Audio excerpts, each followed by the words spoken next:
Straight Talk Society. This is your host, Trevor, and I'm back with another episode of Straight Talk with Trevor. Because the ladies from Pour Your Heart Out no topic will be over is here off to limits. join the panel. Plus, but it's a must, you gon' respect this. Plus, your nuts will touch the dust, you try to check this. You ain't The insane. MMA brothers, Bones and Zay, have pre and post shows to the MMA shows. And I am your host, Mr. Straight Talk, the man with the greatest beard on YouTube. I'm gonna tell you something. Facial hair is not apostolic. However you want to cut it, it's compromise.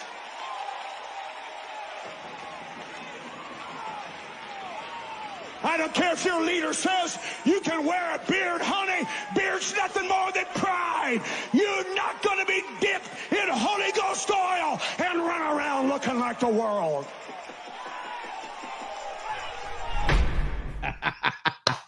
Oh, I love throwing that in there. Real quick, I am back on Facebook. I guess they took me out of jail. I was able to connect the channel back. Those of you on Facebook, make sure and hit that like, share, and subscribe button. And also on Mondays, 6 o'clock, tune in to the same channel for Man Talk Monday. Trust me, you ain't got nothing better to do. Even if you think you do and you tune into that show, you're going to realize, oh, man, okay, I've been missing this. Yeah. Because this is why you need me. Once you listen to that, drop a like. And if you haven't already subscribed to the channel because you're hard-headed, go ahead and subscribe to it They now. are goofy. And when you listen to that, if you haven't subscribed, you're going to want to subscribe. And then you're going to want to go back through the archives. And you're going to want to catch up on all your Man Talk Mondays. And then you might be able to find a few Bible debates in there. That's what I'm going to say. TFP Politics is on Tuesday. Vancat, Mike, MD, and Ricardo do such a fantastic job with that. That's every Tuesday at 6 o'clock. My position is impregnable. You can't do it. If that doesn't fancy your boat, Wrestling with Reality on Wednesday. Oh yeah, acknowledge. we have the return of Straight Talk Therapy Sessions with the one and only Dr. Mia. So y'all be sure and tune into that. And then you got the Bible debates on Thursdays. So yeah, man, lock in with the Straight Talk Society, man, because you won't regret it, and we appreciate it. Also, milk coming out too. Look out for the merch. And if y'all can be so kind as to subscribe to the channel, it's only $1.99 a month. With all this premium content that we pushing out, it's definitely worth it. It just helps provide the channel with a resource to give y'all even better content, as if it can get better, right? But just go ahead and show us some love. We would be greatly appreciative. The Straight Talk Society. We will not go over that 2.5 hour mark. So, Mike, you ain't got no shirt on, right? I never have clothes on, bro. But I'm saying you like right on the like crazy. My bad. I don't like clothes, bro. Anybody that knows me, my fault. Crazy.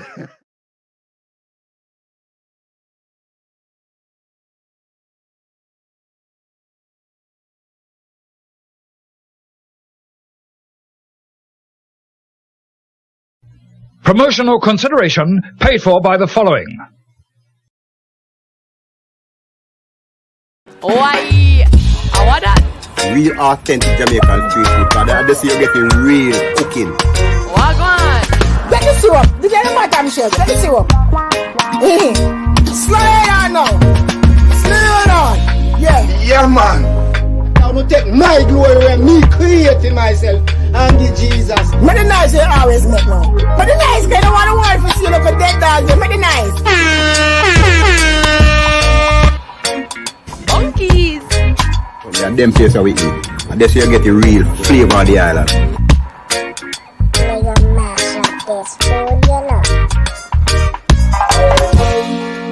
Huh? We can't make a dinner for people. A big dinner for like a whole family. Yeah, but I am me some Dr. What the What the heck? What the heck? I had my mouth. What the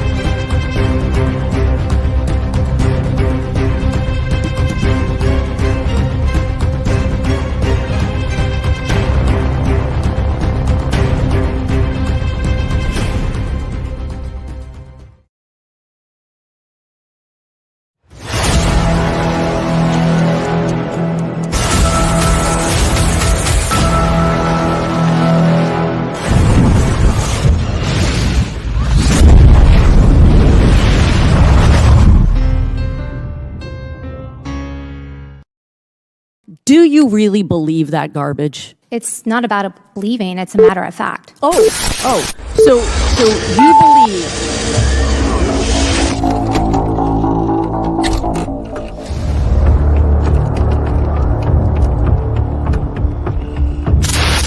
Well, nobody else could make a decision but me because I was the president, and the final decision comes to the president. You know, it's easy enough for a Monday morning quarterback to say what the coach should have done after the game's over. But when the decision is up before you, and on my desk I have a motto which says the buck stops here, the decision has to be made. And so, my fellow Americans, ask not what your country can do for you, ask what you can do for your country.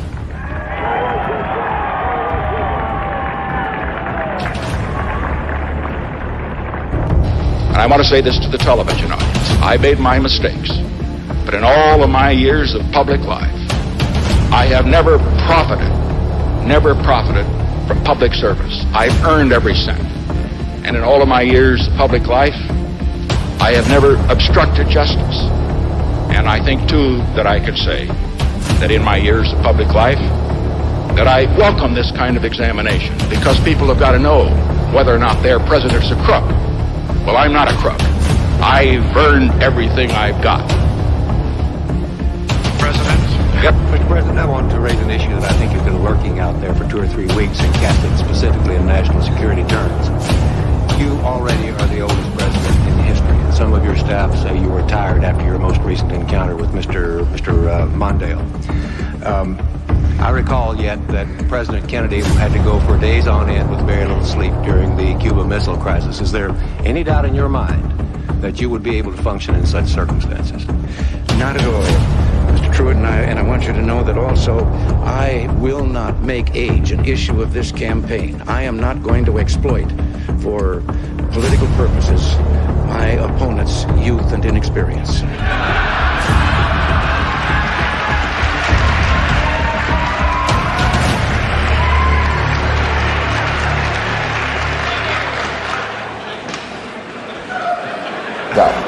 And I'm the one who will not raise taxes. My opponent now says he'll raise them as a last resort or a third resort. But when a politician talks like that, you know that's one resort he'll be checking into. And my opponent won't rule out raising taxes, but I will, and the Congress will push me to raise taxes, and I'll say no. And they'll push, and I'll say no. And they'll push again, and I'll say to them, read my lips. No new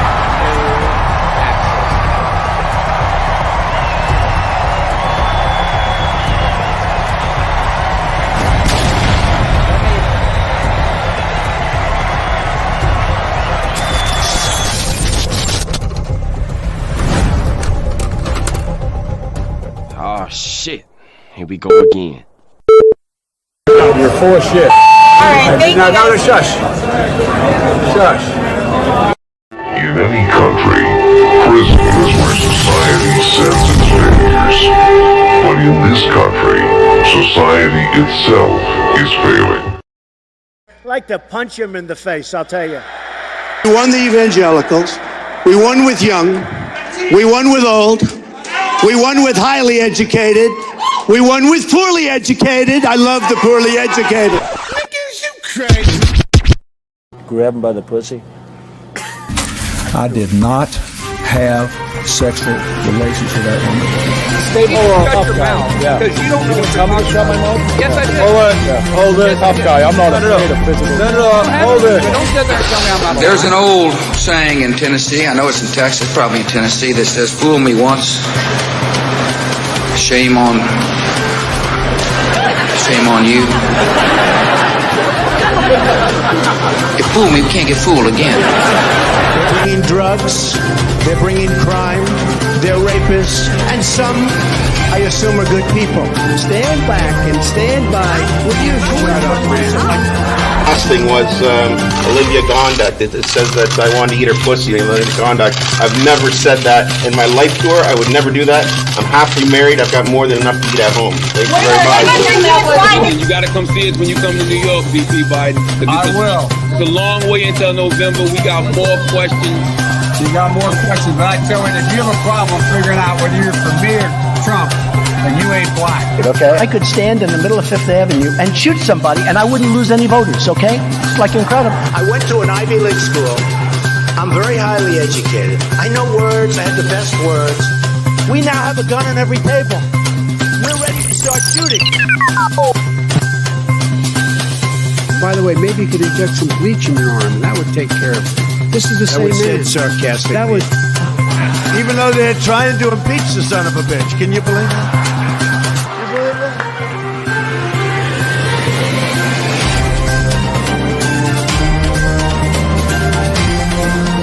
That's enough. Put down the mic. Mr. President, are you worried about indictments coming down in this investigation? Punch him in the face, I'll tell you.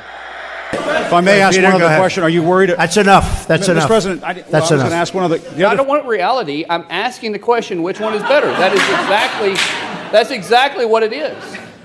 Got it on tape. What a stupid son of a bitch. I don't like words that hide the truth. I don't like words that conceal reality. I don't like euphemisms or euphemistic language. And American English is loaded with euphemisms because Americans have a lot of trouble dealing with reality. Americans have trouble facing the truth. So they invent a kind of a soft language to protect themselves from it. And it gets worse with every generation. For some reason, it just keeps getting worse. How stupid are these politicians to allow this to happen?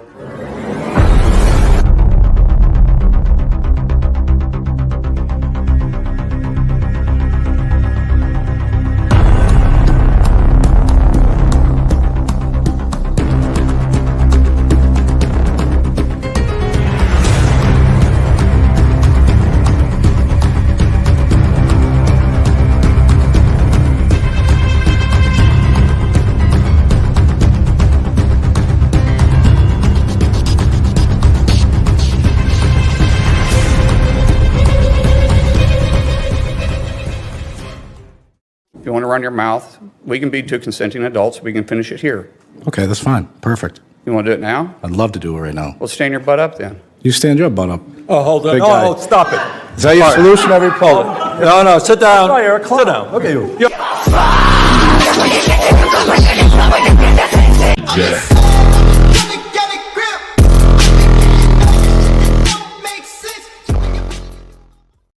You're saying it's a falsehood, and they're giving Sean Spicer, our press secretary, gave alternative facts.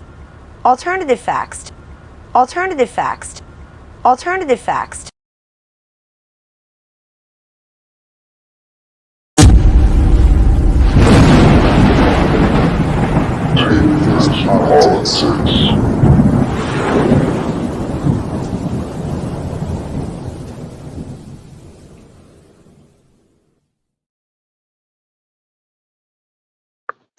All right, here we go again for another TFP Tuesday. This is Van Cat, and once again, I'm here with the world's most dangerous political panel. And on the panel tonight, we have MD. What's going on, MD? Peace, peace, peace. What's going on? What's happening? Send in traffic. What's going on? Oh, man. Yeah, I hear you. All right. And then also on the panel, of course, we got Ricardo. What's going on, Ricardo? I'm good. What's up? Tape for politics. I'm also stuck in traffic. This is a traffic stuck day, I see.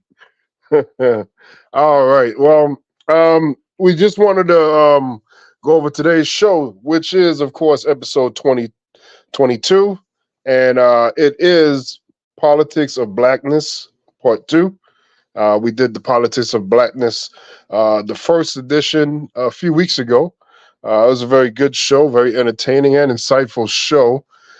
We just talked about different, I guess like policies or tendencies within the Black community.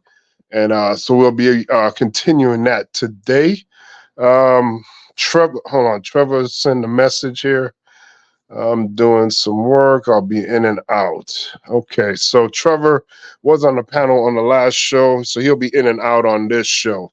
So with this show, I'm gonna have about 3 topics that we'll discuss relating to the Black community, and we'll get everyone's insight on that. And then after that point, it'll be more of an open forum to get from the panel like certain subjects or other issues we want to talk about relating to that. This is Black History Month, so this is a perfect time to do the Politics of Blackness too. So for the first topic that we want to start on, I think it'll probably be appropriate here. This is a topic that I usually just hear when concerning Black people, even though I think this is a people thing, but all my life I've always heard it associated with Black people. And that topic is crabs in the bucket. Anyone not familiar with crabs in the bucket? It's the idea, the tendency of when someone is upward mobile, they're moving up, and then the people in the back pull them back down. You're not going nowhere if I'm not going nowhere. That kind of mentality. So I'll start with Ricardo. Ricardo, what do you think about as far as pertaining to the Black community? Have you personally seen any crabs in the buckets mentality, and overall in general for the population? Your idea of crabs in the the bucket. Well, yes, I have. I mean, I got familiar with the term "crabs in the bucket" when I was in high school, in Canada, and it was like really that's what it meant. Over time, I slowly started to realize what it meant and how it affects greatly our community, and it's one of those things where we tend to not really talk about it, but it does come in some shape or some form. You might be working with a colleague, or you might be in school, or it doesn't matter what um, facet you go into. You're always going to encounter something along that lines, and it's basically bad motive or bad intention against someone that's your same kinfolk. So yes, I've encountered. Well, have I encountered it? Yes, I have. Have I seen it in person? Yes, I have. And it's not a great feeling to see your own kinfolk go against you, but it comes from the slavery mentality and the slave masters and the way they use certain tactics to keep us down, and that's one of the things that crossed over time. So yeah. All right. And MD, what's your point of view on the crabs in the bucket mentality as it pertains to the Black community? Yeah, man. Yeah, I concur with everything Ricardo just said. We have to understand that dealing with the crab in the barrel mentality. Well, that's what I call it: crab in the barrel, crab in the bucket. Same thing. You can take that all the way back to the falsehood of the interpretation of the Willie Lynch letter. It's always been a fear of Black folks to have a Black. I don't necessarily want to say overseer, but a superior to instill some type of old adage of fierce punishment or fierce repercussion through order via the white slave master. That's one of the basis of the Willie Lynch letter, right? And you put the Negroes against each other to incite one side to have an ideology versus the other side. So it's always been instilled in us as a people based on the Willie Lynch letter. If you know, despite whether you think it's real or not, the basis of the argument within the Willie Lynch letter is very real. Topple on with you know, people like W.E.B. Du Bois and the Talented Tenth ideology, where you had a certain group of Negroes that were going to be the well-educated, well-mannered, well-versed to basically make all the decisions for the black society. And the majority of black society wasn't with that. They looked at it as that very same moniker, crab in the barrel. No, if this is how it's going to be done, we all going to basically be affected the same way. Which depending on what side of the aisle that you're on, you may look at it two different ways. So the crab in the barrel mentality is kind of a double-edged sword, because I can understand the mentality of somebody having crab in the barrel from a social standpoint, but from the well-being of the quote-unquote collective, I can understand the other side. So it's a double-edged sword in how you look at it. But in my humble opinion, I mean, just having that thought process is wrong in and of itself. And also, just to add to that, MD, also kind of a dangerous, I wouldn't say a dangerous rhetoric, but it's kind of like a dangerous oversight, because you might have a black person that in, say, more country than someone who grew up in like the city, for instance, and they're looked down upon. So it's kind of like, oh, if they're progressing a certain way, it's like, oh, but you're trying to be a white folk, or you try to do this, or you try to be like them peoples. And it's like, no, I could be educated, but I speak a certain way, or I can be this way, and it not be looked at or perceived like, oh, I'm trying to be like the slave master or the white person. You know what I mean? Like it's one of them things where it's used as a negative connotation, and it show or professes itself in numerous ways. So yeah, it's like the crab in the bucket mentality. For those of you who don't know what it is, if you've ever seen crabs in an enclosure, there's always a crab that's trying to escape, and there's always one crab trying to grab the crab that's escaping to say, "Hey, you ain't going nowhere. You're with us. You're one of us. Where you going?" So if you ever seen, I've seen it in science class where I was like, "There's no way that's possible." It's very, very real. Like you see the crab trying to run out, and the other crabs are like, "Nope, they're drawing it right back down in the bucket." So that's where that title and the connotation comes from. It's one of those things where you see, and it is a social, I wouldn't say, but yeah, I agree with MD. It's a social thing, but it's like one of them things that it's manifest in so many ways in our community. That is.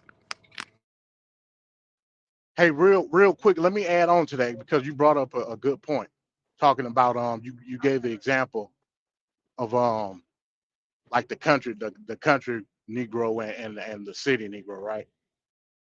That in and of itself was manufactured. Again, if we go back to the Talented Ten, one of the tenets of the well-mannered, well-versed was having this certain aura about a certain Negro in how they carried themselves.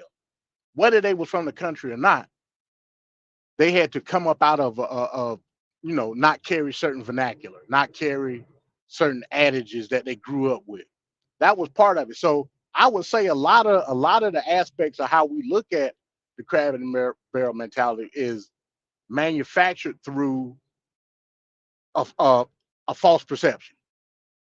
You know what I'm saying? So that's just to add to what you were saying. Okay. So we also have now Mr. Straight Talk on the panel. So Trevor, what is your take on the crab in a barrel or bucket mentality? Peace. Can y'all hear me? Loud and clear. All right. So I'm just sitting here listening to what you guys are saying, and I've used that terminology a lot. So I'm gonna just, because it's easy just to say, give examples of it. So I'm gonna look at it from a different way. What is the natural habitat for a crab? Bottom of the sea. Okay. So the crab's natural habitation is not to be in the bucket in the first place. Correct. So what we're doing is I'm guilty of this because I you'll hear me say crab in the barrel, crab in the bucket mentality. You'll hear me say that a lot, but you'll also hear me neglect the fact that the crab's natural habitat is not to be in that confined space. So when in regards to humans, black people namely, because that's what we're talking about, our natural, there you go, MD, our natural habitat is not to be confined in a space where we're fighting one another. So it always got to come back to your thought process being changed. But if we're speaking just in terms of the crab in the barrel, crab in the bucket mentality, it does exist. But I just think it's people going into self-preservation mode, because one thing I've learned is people of all races don't ever want to see you do better than them. Well, you know what's funny? They're okay with seeing the entertainers do great. They're okay with seeing people that they don't know do great and be millionaires and go on to do great things.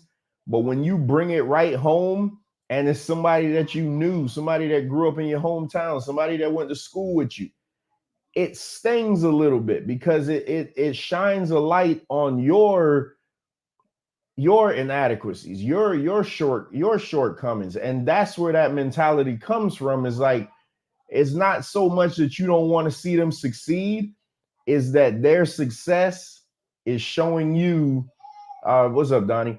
Their success is showing you where you fall short at.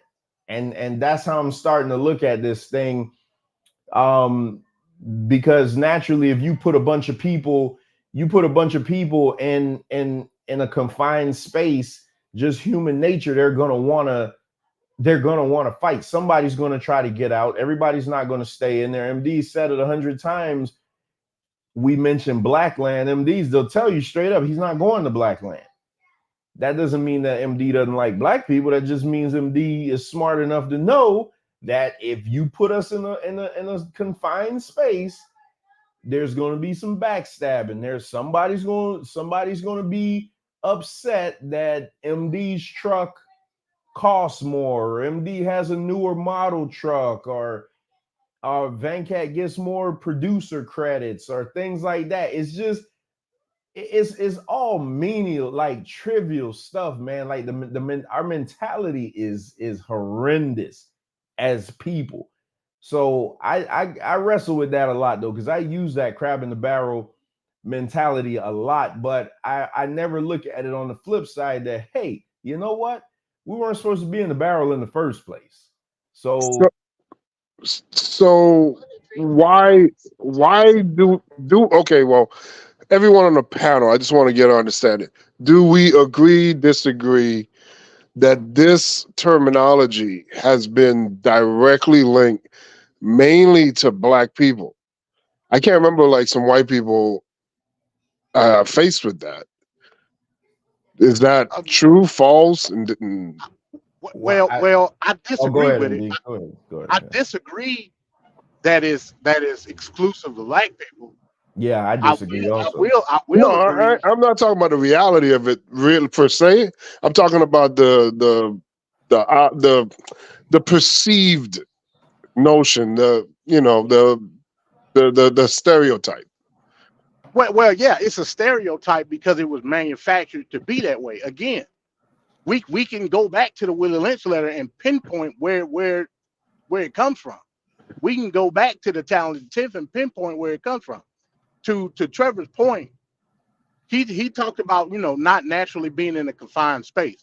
The barrel in itself is we're not looking at it as something physical. We're looking at it from the perception of and see this way you put yourself in the corner, Trevor.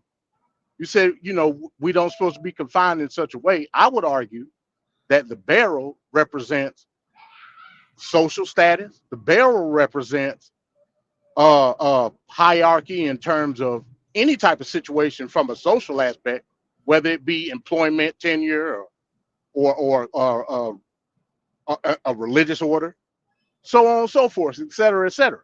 So when you have a people that's been marginalized for so long, and we become from a mindset of being collectively oppressed, the argument would be, if I'm looking at it collectively, see this where you got to embrace individualism in this aspect. When you look at it from a collective aspect, crab in the barrel mentality is saying we're all collectively in a position.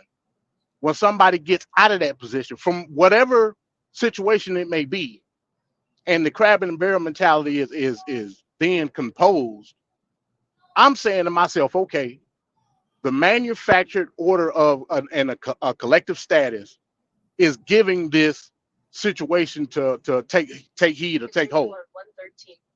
My argument would be, if we understand that it's a collective outcome in terms of how the world views us, how do we get ourselves out of it? Is it collective? We all can't get up out the barrel collectively. If one person makes it, this is where the argument takes place at a talented attempt. Just like W.E.B. Du Bois said, there has to be a certain amount of exceptional Negroes to control the other Negroes, or we can understand how we can individually get up out the bucket without any help from all the other crowd. That's an age-old argument. W.E.B. Du Bois and Booker T. Washington fought on it for decades. Let me say this real quick, MD, because like I said, I'm working. I'm trying to get the show together for the wrestling show tomorrow. So I don't disagree with what you're saying. Like the barrel represents social status and things like that. My only pushback to that would be why is it, and to Venkat's point, why is it that it only seems like we're the one associated with that as being the ones that don't like to see our people make it? Which I know that's not true, but because I deal with it on a daily basis. I see how white people stab one another in the back constantly. I mean, they're like the biggest snakes. I see it all the time, every day. But it's so associated with us that we can't stand to see our people succeed, but we'll glorify anybody else that succeeds. It's almost like in a relationship. You ever had this happen in your relationship where you'll tell your woman something and you know you're telling her the gospel truth and she's not receiving it, but somebody else says the exact same thing word for word? Yep. And she's just like, oh yeah, see? Yep. That's right. That's what we're dealing with here. It is preach on. That's what we're dealing with in this situation. We're okay with seeing, and that's MD. That's why me and you have always clashed heads on this. We're okay with seeing everybody else succeed. Even though you have silent jealousy, and then you want to call the race card under your breath and be like, oh, they're only getting that because they're this race and blah blah blah. You're okay with that. You're okay with that. You're okay with seeing Becky. You're okay with seeing Charles and Charlie and everybody get ahead and climb the corporate ladder. But the minute Keisha does it, oh, she must be having sex with the boss. You know, the minute, it's just, bro, it's just like, I don't know what it is. That's why I put it more back to the mentality that our people are just messed up. Just completely messed up, and I don't see it ever changing. I mean, you know how I feel about that, but I just think that I just think it's a mentality issue, man. Because hey, you see how Venkat was like, yep, because you could bring it right to relationships. You'll tell your woman one thing, she'll never listen, but the minute some rando says it, oh yeah. That used to bother me all the time when I used to preach and everything. I'd say something, and I know I hit it good too, man. I'm like, man, I broke that thing down so good. And they like, oh man, yeah, you just get the slow clap, but let some other preacher come in and preach the same thing. Everybody like, woo, you know, it's just annoying. It's very annoying. But yeah, I'll land my plane right there. So I'll say. Oh, no, my bad, go man. ahead, I'll MD. just say real quick, just to end my point. I'm going to go back to that same argument.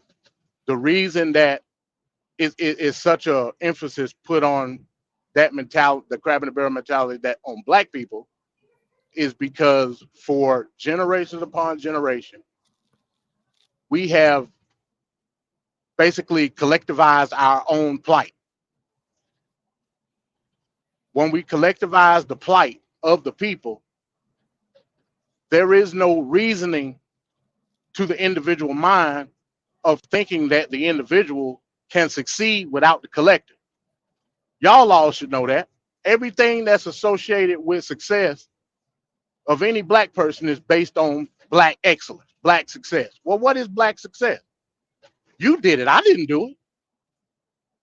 We have such a collective mindset to where even our own stumbles, our pitfalls, instances where it may be an individual pitfall or stumble, is based upon the group.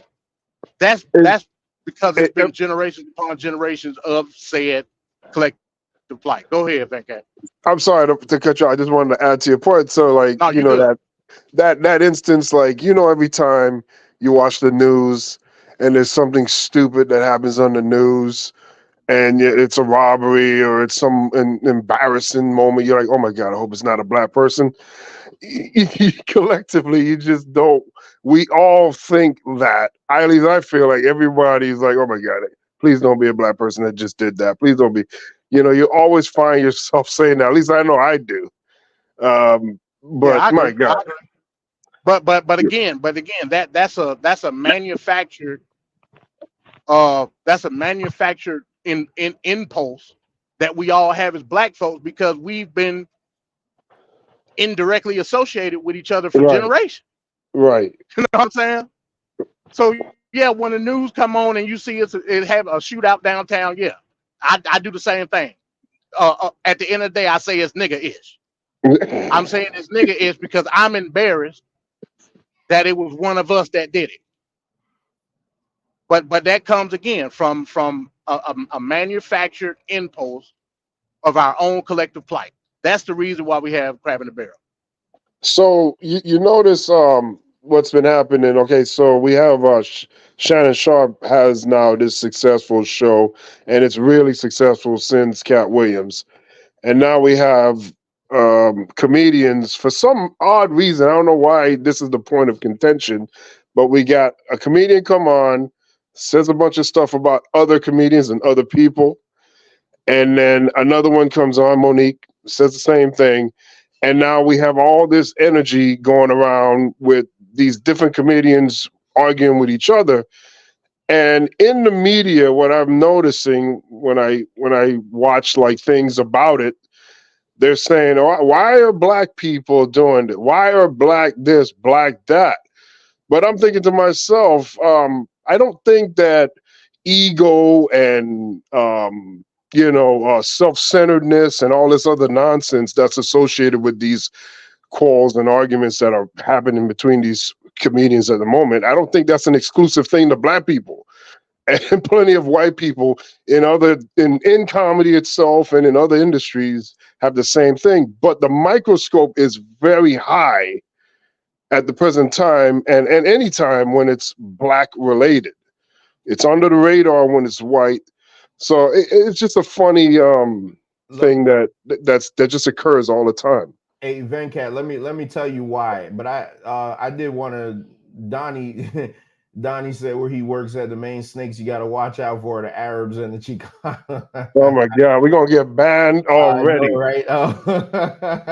But so we do this thing on Man Talk Monday where we throw a challenge out, and this is to your point where you say that and shout out to Mike in the building. Y'all didn't watch Mike's top 10 yesterday. What the hell are you doing?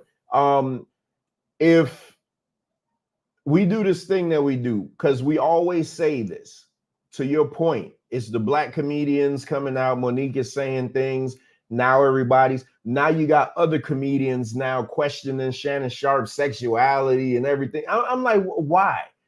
So I'm going to say this. It's not that it doesn't happen with other races. Other races just keep it on the hush hush. It's just like what we all, oh, hey, I see your mom in the building. Hey. Yeah, shout out to moms. Yeah, how you doing? That's crazy. I almost said something. I don't want to be rude, but it's me. I mean, I gotta say it. That was my middle school crush, man. In the most what's the word, in the most sincerest way possible. But anyway, thanks for coming by Straight Talk Society. So this is always our challenge on Man Talk Monday. Just like Mike threw the challenge out, which he lost royally, but we throw the challenge out. You show me any other race of people that publicly denigrate their own the way we do. You're not going to find it. That's why you're seeing it so much now when it comes to Shannon Sharp, why everybody's attacking him. Everybody's jumping on him now. Because they hate to see black people succeed. They're okay when Joe Rogan, nobody's talking about all the hundreds of millions of views Joe Rogan gets. But the problem is, now there's somebody that looks like us. Now all of a sudden, everybody's gonna be mad. You know why? I'm gonna let Paul Mooney tell you why. Hold on, this is why. I'm getting like Venkat now. I'm gonna let Paul Mooney tell you why. Everybody want to be a nigga, but nobody want to be a nigga. How about that question? Exactly. My point exactly. It's like it's like you Shannon Sharp has made it now. But if I want you to find me another race of people, that denigrate their own people as much as we do publicly. That's what I'm asking, publicly. And I'm talking about on social media and things like that, publicly. And I'll wait. I ain't gonna put no money on the line like Mike did, but I'll wait. I'm waiting. Then that's my challenge to everybody. All right. So we got Mike on Sir Others on the panel. What's going on, Mike? It's Royal Others if you can't see, but it's all right. First, I want to send hate to Trevor. You know my what I do every morning when I wake up. How dare you say that I lost the bet horribly? There was one person who came up with one video. One video. It wasn't horrible loss. It was one video. It would have been horrible if they hit me with 15 videos. Like, see, we got a bunch of them. Then it would have hurt my feelings. One person, I could take that L, no big deal.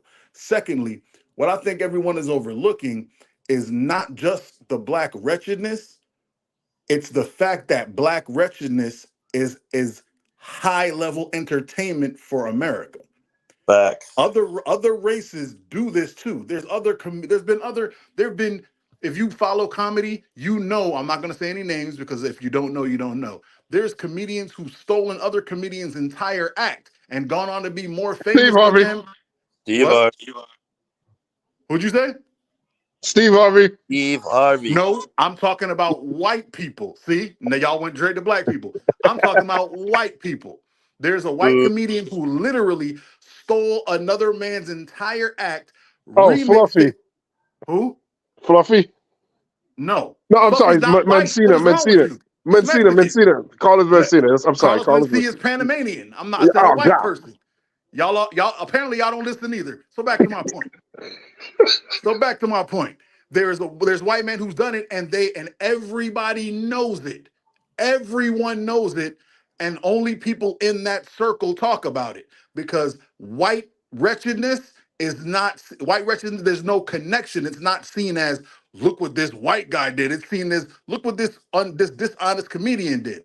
But the second black people do something, it's look what this Negro did, and then they have to link all of us with it. That's what America does. Because as you all know, there's two letters that I blame for everything that is bad in the world. WS. White supremacy. They love our drama. They love our wretchedness. The second a black woman rolls their neck, and moves her their neck and rolls their eyes, they got 4 or 5 cameras up like, let's get her on NBC tonight. That's how they look at us. The second a black woman graduates from Harvard, don't nobody want to talk about that. You remember back in the day when the news organizations would be out there and they'd be like, oh, ma'am, did you see what happened? Oh, yes. What happened was, oh, no, not her, not her. Did you see what happened, ma'am? Girl, get her on the news. That's how they look at us. The lowest of us are what they want to push because they love pushing the narrative that we are beneath people, that we are the low people, that we are beneath, and we're not. The problem is we accept it. Just like you guys said, man, I can't believe I heard Mr. Individual say this, how he sees the news and goes, oh, it's them niggas again. That broke my heart because I don't feel that way anymore. I used to feel that when I was young. Now I'm just like, man, these ignorant people stupid. I ain't got nothing to do with them. When I see black people doing stupidness, they ain't my people. My people live in Buckhead. I don't know nothing about these people. Well, Huh? It is true that what you're saying, that the news does look to interview the most ignorant looking Sir, person. not just that. Everything I said is true because Mike is right. Everything I say is factual. It can be looked up in doc. You can look it up and prove that I'm right. Everything I say. The only time I've ever been proven wrong is Kevin dug up one tape, and now it's gonna be the bane of my existence. But I'll take it. But I'm telling the world, this is what they do, and the reason they do it is because it works. And that's why Japanese people who live in Japan and who have never seen a black person in their life look at us and go, oh, ooh, nigga, because that's what they push. Well, I was having a discussion about the record companies. That's what they push. They push Sexy Red. They push Megan Thee Stallion. They don't push Muhammadiyah. They don't push girls who got lyrics. They don't push. You remember when Nicki Minaj used to have bars? She ain't had a bar. I said this last week. She ain't had a bar in like 5 years. I don't know what happened. She remember her monster verse? She can't spit that now. She's making songs with Uzi Vert. Yeah, that is problematic. And that's everything. The only time you see, that's why Obama was supposed to be this grand thing, because you saw somebody that they couldn't sully. But the only thing we could talk about now is LeBron. LeBron's the only person that can't be sullied in the social world, and they do everything they can to tear the man down by saying he's not great. So it's what white supremacy does. It's what white supremacy was born to do, to keep others, which is where my name comes from, and Van Cat's hatred of me, is to keep others down.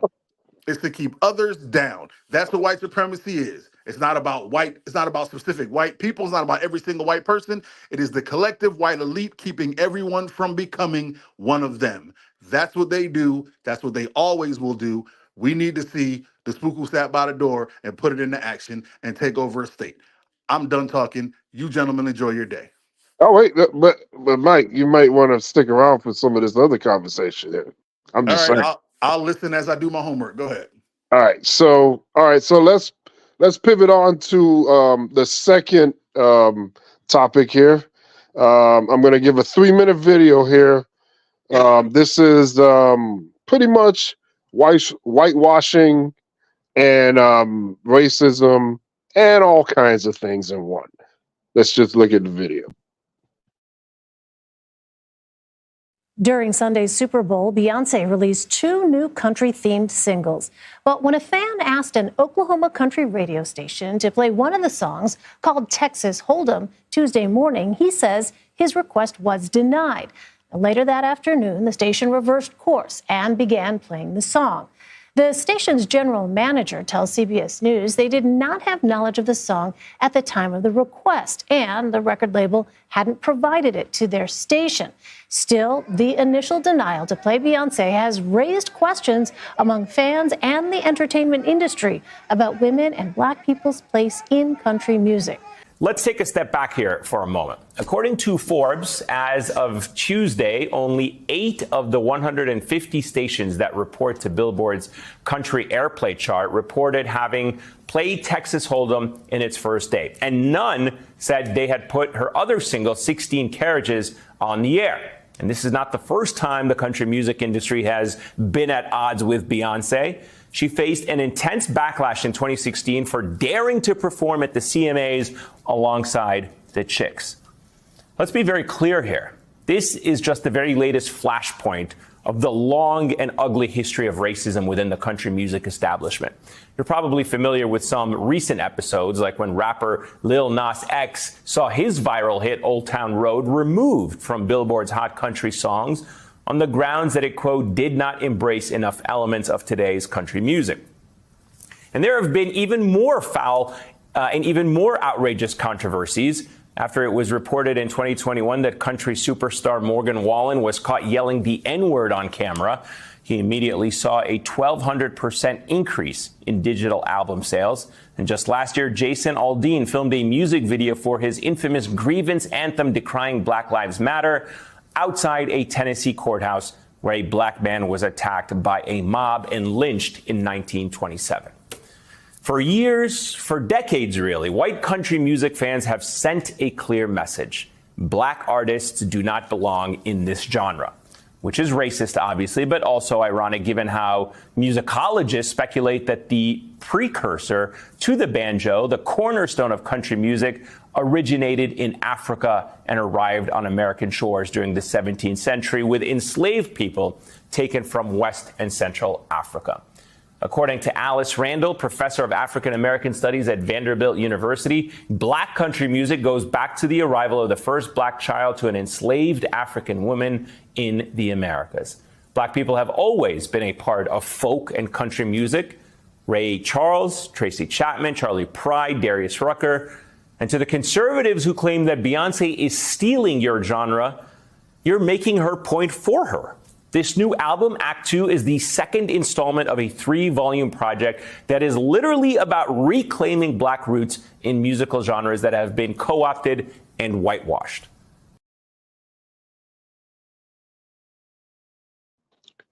Okay, there's a very interesting piece here on whitewashing, co-opting the music genre of country music, which has roots in African history. So, what do we think about the piece we just saw? We'll go back to Ricardo. Color me not surprised. I was just talking to my wife about this today, and how, it's fascinating to see, and I've heard this over time, and I think it's something that I think probably was a very smart move on Beyonce's part, in terms of bringing to light how really, I wouldn't say segregated, but how really partitioned off the music industry has become when it comes to country music and black people in general, and how that specific genre of music has become a thing of it's our music and it shouldn't be yours kind of thing. And it's utter bull crap, because like the piece said, country music actually came from where else? Color us not surprised, black people.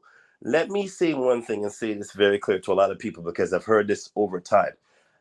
I'm probably one of the few people that really, I wouldn't go on record and say I don't really listen to country music that often, but I'm not going to go on record and lie and say I haven't listened to it, because there's influences that come along. And if you were in the 90s, growing up as a Jamaican kid, I heard Leanne Rimes on the radio. How Do I Live? I've heard Shania Twain, which is very popular. She did probably one of the most famous crossovers in country music. But there are other people that have been along, and it's sad we don't really hear, we can't really pinpoint or pick black artists that are country music stars out of that genre. And there's a specific reason for that. Country music radio stations with the payolas and all of that comes, with that in mind, do not play black artists that often. And it's very, very sad. If you were to ask probably any one of us on the panel which black country artists you can name out of your mouth right now, you'll probably say, I don't have one, or I don't know one. And it's something that I think was a very smart play on Beyonce's part. You're giving her all the attention that she probably wasn't, because she's probably unfazed by it at this point. This is Beyonce we're talking about. But you're then going to bring light now, because anywhere she goes into a space, she fills up the space. And that's the point of what we as black people need to be doing. Fill up spaces, because anywhere we go, it's like, oh, why are they coming over here? I remember watching a country music awards one year. I just happened to be flicking my station or my channel, and I heard a comment where it was like somebody had posted on Twitter or something, I think, and it was like, why the black people, why do you all of a sudden want to come over in our avenue, in our space? And I was like, what the hell is that supposed to mean? Like, so all of a sudden, you know, oh, I'm a liar. I will tell you which country artist I know of. The Hootie and the Blowfish guy, the black guy from Hootie and the Blowfish, Darius something. I think. Darius Rucker. Bones got it on the screen. That's the only one I could tell you is a country black artist I could think of, and they love him for some reason. But they name plenty other road. You know why they love. You know why they love him. But what is Darius Rucker? What we know, but Darius you know, Rucker is a staunch conservative. I knew you had to tie that in. Some people don't know that, MD, so we're just gonna go on record and say, well, yeah, you're right on that. But they have a special place for Hootie. But there's a whole other artists that are out there that, you know, need to be getting played and they're not getting played. You know what I'm saying? So and mind you, they're playing the actual country music genre with the banjo and everything. Like it sounds nothing like R&B. If I was to hear them and not know what their face look like, I will say that's a white person singing. No, they're black, but they refuse to play them because, again, there's this racist mentality, there's this white supremacist mentality that goes about in country music. Like you heard in the piece, that guy said the N-word and automatically his sales shut up. So color us blind that we're doing wrong, or what is it that they're doing that's causing this friction where we're not supposed to enter this space for music. Music is universal, if I'm confused. Then there's the Tracy Chapman thing a couple weeks ago in the Grammys. All of a sudden, people are like, "Why is that lady singing this white man's song?" Newsflash, you morons! That's Tracy Chapman. Do you know who she was? She was huge in the '90s. Huge. Like Fast Cars is not a song that he did. That's her song. She only came out to help him sing the song. Are you kidding me right now? Like, are we that far behind that we're not even looking back? Like, give people their credit when it's due. Like, that was just ridiculously crazy with the whole TikTok generation talking about how dare she sing over Luke Williams' song. Sit down, some Tracy Chapman, put some in her name. You know what I'm saying? Like, if you that album was a multi-platinum album. But that goes to show you that when we think about certain things, it's like, oh, everything doesn't need to be whitewashed. We need to get it, and we need to make it be known that there's people that has been in this for God knows how long, but they tend to brush everything. Just to do whitewashing of everything else and act like Black people never existed in this space. We've always been there. We created that job.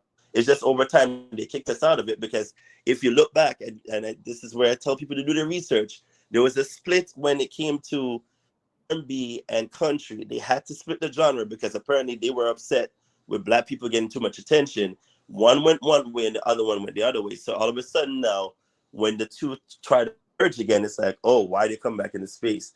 It's utter bullcrap. And I'm glad that certain people try to now bring attention to it, but it's always been an issue, and it's never going to change until people finally start saying stuff or bringing attention to it. So, hey, Beyonce, if you want to go ahead and make an issue that has been swept under the rug for quite some time be known, go ahead, girl, do your thing. Back fist up in the air. All right, MD. Oh, MD might not be ready. Oh, we'll go back to MD later. I might be in a bad spot. Can y'all hear me? Oh yeah, I can hear you now. Okay, all right, yeah. So I agree with what you said, Ricardo. But I mean, ultimately, I don't. It's hard to just put it on the basis of race, because again, the example of Darius Rucker was brought up. Darius Rucker is given a pass. Why? Because he instills the same values, quote unquote, that these people who generally listen to country music tend to. That's why. Beyonce doesn't instill those same values. I'm sorry, she just don't. You know what I mean? And if we gonna base it off of identity politics, you know, Beyonce touts herself to be Democrat. I mean, hell, they were front line and center during Obama's inauguration. I mean, you can't make this stuff up. You know what I'm saying? So, you know, yes, it's about race when we're talking about it from an identity politics standpoint. But then again, it's not, because we know the exceptions can be made. So what is it really about? It's about an ideology at the end of the day.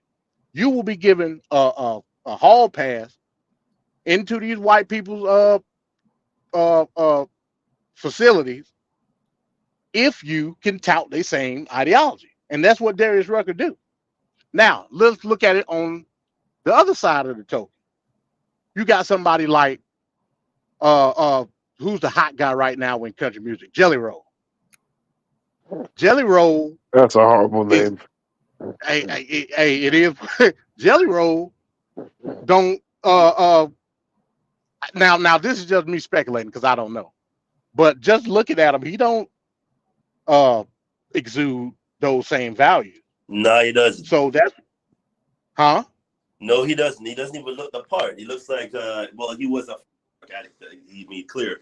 Kind of sounds a little bit more R&B-ish if you were to put the two and two together. He kind of sounds. I would agree with that. Right. So then, what's the issue? I'm kind of confused as for what this whole hoopla about, like her. And I get it. I think it deals mostly with the politics side of it compared to what the music itself instills. Like it to me, if I didn't know who Jelly Roll is, or didn't know who he was, not by the appearance of his picture, I would have said, well, he doesn't look country to me. He looks like a rocked out dude with, like, also the look like he's, what do you call them, goth people or something, if I was to be like one of the people that will judge. But I would argue that Jelly Roll looks like a like a white boy that's trying to act black. That's what I would argue. Exactly. There you go. God, I was waiting for you to get to that. Because I wasn't going to say it, but Man. Remember, I'm gonna tell you, back in my day, like back in my mid-20s, I was still on my hypnotized mind stuff, 3-6 Mafia, Memphis, all of that. It's an artist by the name of Lil White. I don't know if y'all know who that is, but he was in Hypnotized Mind. Yeah, I know Lil White. Crazy white boy. Yep. Lil White had a group. In that group was Jelly Roll. Oh, Jelly Roll sung a hook. I did not know that. Oh, wow. Okay. Jelly Roll sung a hook on one of the songs, and Lil White told him, "Hey man, you got a voice, bro. You need to get out of this." Basically Lil White said, "Hey, I ain't worth a damn. I ain't going nowhere, but you can go somewhere." That's how his career started. And ultimately, Opryland embraced him because he's white. And off on the rocket he goes. You know what I'm saying? So I'm telling you, yes, a large part of this is based on identity politics. But you can get a pass. Again, going back to the example of Darius Rucker, you can get a pass if your politics suits the identity of the group. That's just what it is. It ain't about the music. None of this has nothing to do with country music at all. Exactly. Nothing. Exactly. It's because it's Beyonce, and Beyonce is a Democrat. That's what this is about. Nah, it has to do with Beyonce, and Beyonce's black. You can stop fronting if you want to, Mike. Man, I just gave you the example. Why is Darius Rucker? Even if they call him a nigga, outside of his exactly they hearing do. rating. I'll give it. Let me give an that's example fine. then. Let me give an example. But they buy his record at the end of the day. Let me. I don't know. I have to look that up. But look at Miley Darius Cyrus. Rucker, one of the biggest country stars ever. What are you talking about? That's fantastic. Look at Miley Cyrus. Look how Miley Cyrus was a whole wigger for a decade, and they still played her music. So wigger. She was a whole wigger. You just got to come back home. That's all. Because that's what they told him. I said, come back home. Because seem like some crazy name, rules. so I'm gonna use his line too. She got the complexion for the protection, so it don't matter. As long as you white, you can come in. The second you get, everybody knows you always get your token white. You always get your token black guy. It's literally a character on South Park for a reason. Everybody got their token. Trump got Smith. What's his name? Timmy? Whatever his name is. He used to have the fake. He used to have the guy who used to be a respectable doctor. Then he got rid of him and got the new guy to suck up to him. Everybody got their token Negro that they trust. They trust around their daughter, but they still have the cameras up. That's true. I don't disagree with that. But if Darius Rucker voted for Biden, would he be the token? I don't think they would. Here's what I'm saying. He's going to say all the right things, but he's never going to be accepted. They're just looking at him like the token. The second the token steps out of line, he's going to be a whole nigger in public again. I'm not disagreeing. I'm not disagreeing with that point. I'm All I'm saying he's saying not is accepted. they That's all brought I'm saying. He's not they accepted. bought his record. They bought his album at record numbers. That's all I'm saying. Right, but to make it look good. And let me. That's They know what fine. they doing. They're not stupid. Let me make one more point, and then I'll shut up. I disagree with what the person said about ain't no damn country music come from no damn Africa. That's BS. No, Don't what listen they to were that, y'all. saying was that there are elements of African music that influenced and helped to adopt country music. DM That's don't also listen. BS. DM don't listen. But I would argue that's also BS. If we're gonna say the elements, let's just bring it down to instruments, right? If they gonna say, oh, I heard somebody instrument and the guitar, whatever. What about the damn lute? Did nobody know about no lute in Africa? So you could make that same argument They had their for own another version. country. Man, I ain't trying to hear that, man.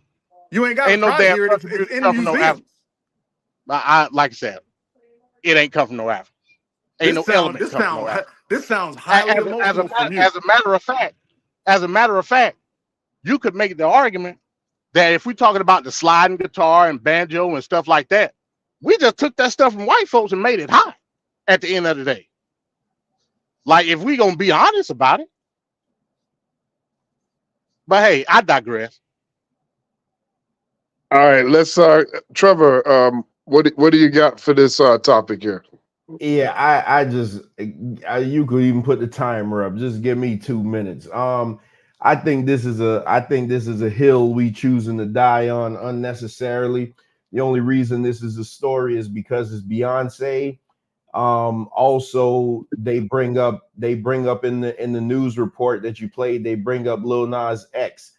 Oh yeah, you're talking about the same gay rapper that decided to do a country song. So you killed two birds with one stone. That's why they're making it a deal with him, because nobody had an issue when Nelly was doing a country song. Oh yeah, they didn't like that. They didn't like that either. But nobody they didn't like that. Yeah, but nobody was making no big deal like this. Aaron Neville been rocking out in country forever. I remember Aaron Neville always singing the national anthem on every WCW pay-per-view. That is the first black country singer that I know. Shout out to Darius Rucker, by the way. He makes fantastic black-owned branded Miami Dolphins hoodies, which I do own one. So shout out to him for that. But again, man, I think this is my whole issue on this. I'm gonna land this plane. You see what I'm saying? Like, we literally are arguing. Like, I'm not talking about us. Like, just on a whole, we're arguing to belong to something that is predominantly white, instead of banding together to keep those culture vultures from taking over what is ours. On my way to work this morning, hold on, let me just get it out, man. Just let me get it out. Okay, go. Damn. This one video, I was watching this one video this morning, and it ran down a list of all the white female rappers that infiltrated the black hip-hop industry, which I had never even heard of any of these things. And all these rappers were embraced by black culture.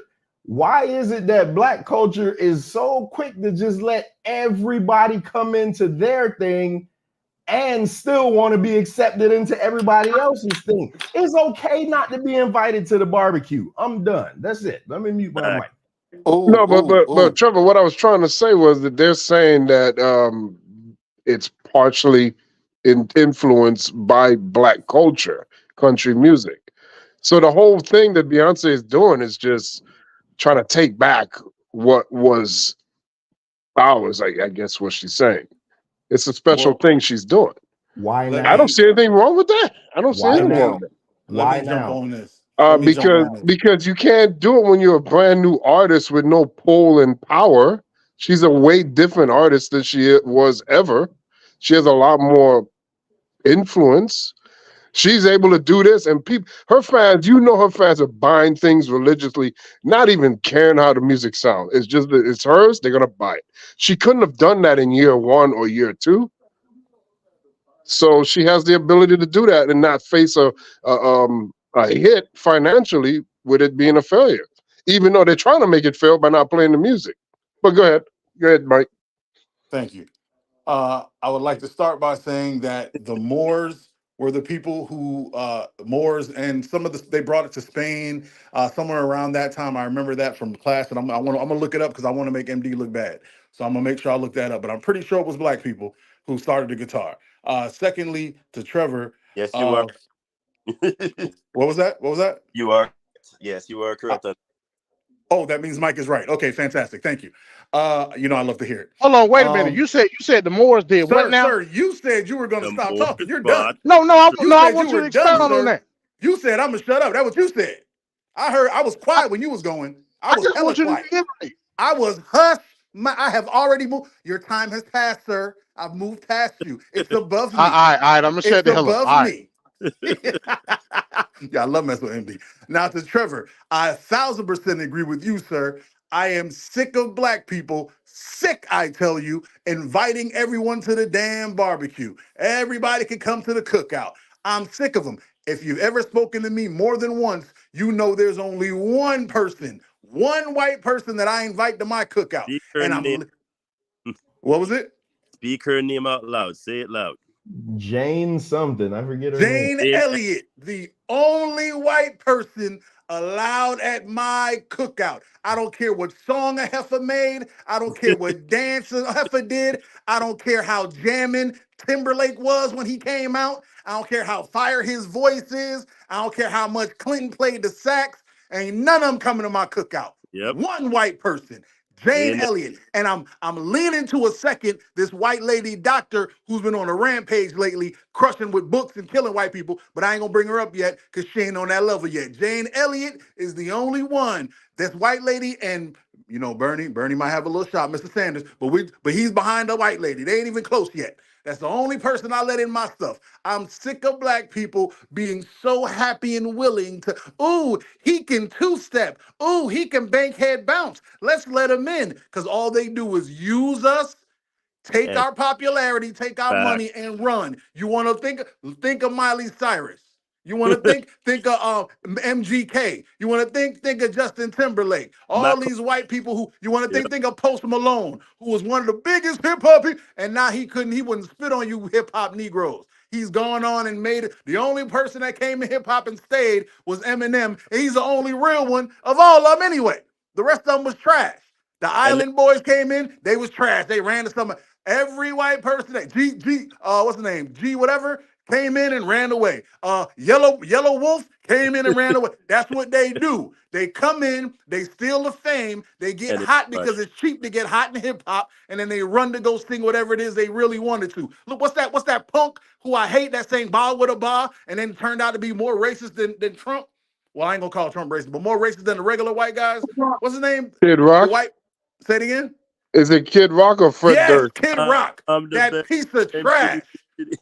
That piece of garbage who y'all let steal one of our national treasure songs, one of the Mount Rushmore type hip hop songs that had an impact on America. Let this piece of crap, garbage, lice infested hippie boy run up in our stuff, act like he was one of us, take our money, and then run away and act like he ain't like black people the second he walked off. I never liked those darkies. I just needed the money. If you guys have ever heard of a gangster named Dutch Schultz, that's who all of these people are. They're selling to the black people to get they popping on and then running back with the money to the whites. I don't know why y'all let them in our stuff. All these Trevor didn't even name a white artist, and I hate all of them. I don't want none of them in my stuff. Y'all let them in, and it's disgusting. Ain't no white people in dance hall. Y'all, the only one that tried was Snow, had 2 songs, and we said, stay your ass in Canada. That's all I'm saying, and I'm going to leave it alone. All right. Well done, Mr. Others. Royal Others, sir. Royal Others. It changes like every 48 hours. I can't. And you're the moderator. You need to keep up. All right. So this next topic here, I'm going to lead with Royal Others. As far as when we open it up for the panel, let's just take a look at this, and this is going to involve police. Of course, we know with police in the black community, it is a long storied history here. But I just want to take a look at this interesting video, and then we're going to have our thoughts at the other end. Florida law enforcement apparently gets a little rattled by acorns. They get a little nutty about acorns, okay? Now, in a pretty shocking and kind of funny case, one police officer in Florida was so terrified by the sound of an acorn falling on his patrol car that he mistook it for gunfire and then proceeded to open fire himself. Luckily, he didn't kill anyone, but he could have. So here's what happened. Deputy Jesse Hernandez of the Okaloosa County Sheriff's Office responded to a residential neighborhood in Fort Walton Beach, Florida. Okay. Now, because a woman said her boyfriend, Marquise Jackson, had stolen her car and was threatening her, cops show up to assist. According to the sheriff's office report, the girlfriend showed deputies that Jackson, who was known to carry a gun, had allegedly sent her threatening text messages, which included a photo of what appeared to be a gun. Now, deputies thought the photo showed a gun, but investigators later found out that actually it showed less than 2 inches of a gray metal cylinder that everyone interpreted to be a firearm suppressor attached to a gun, according to the report.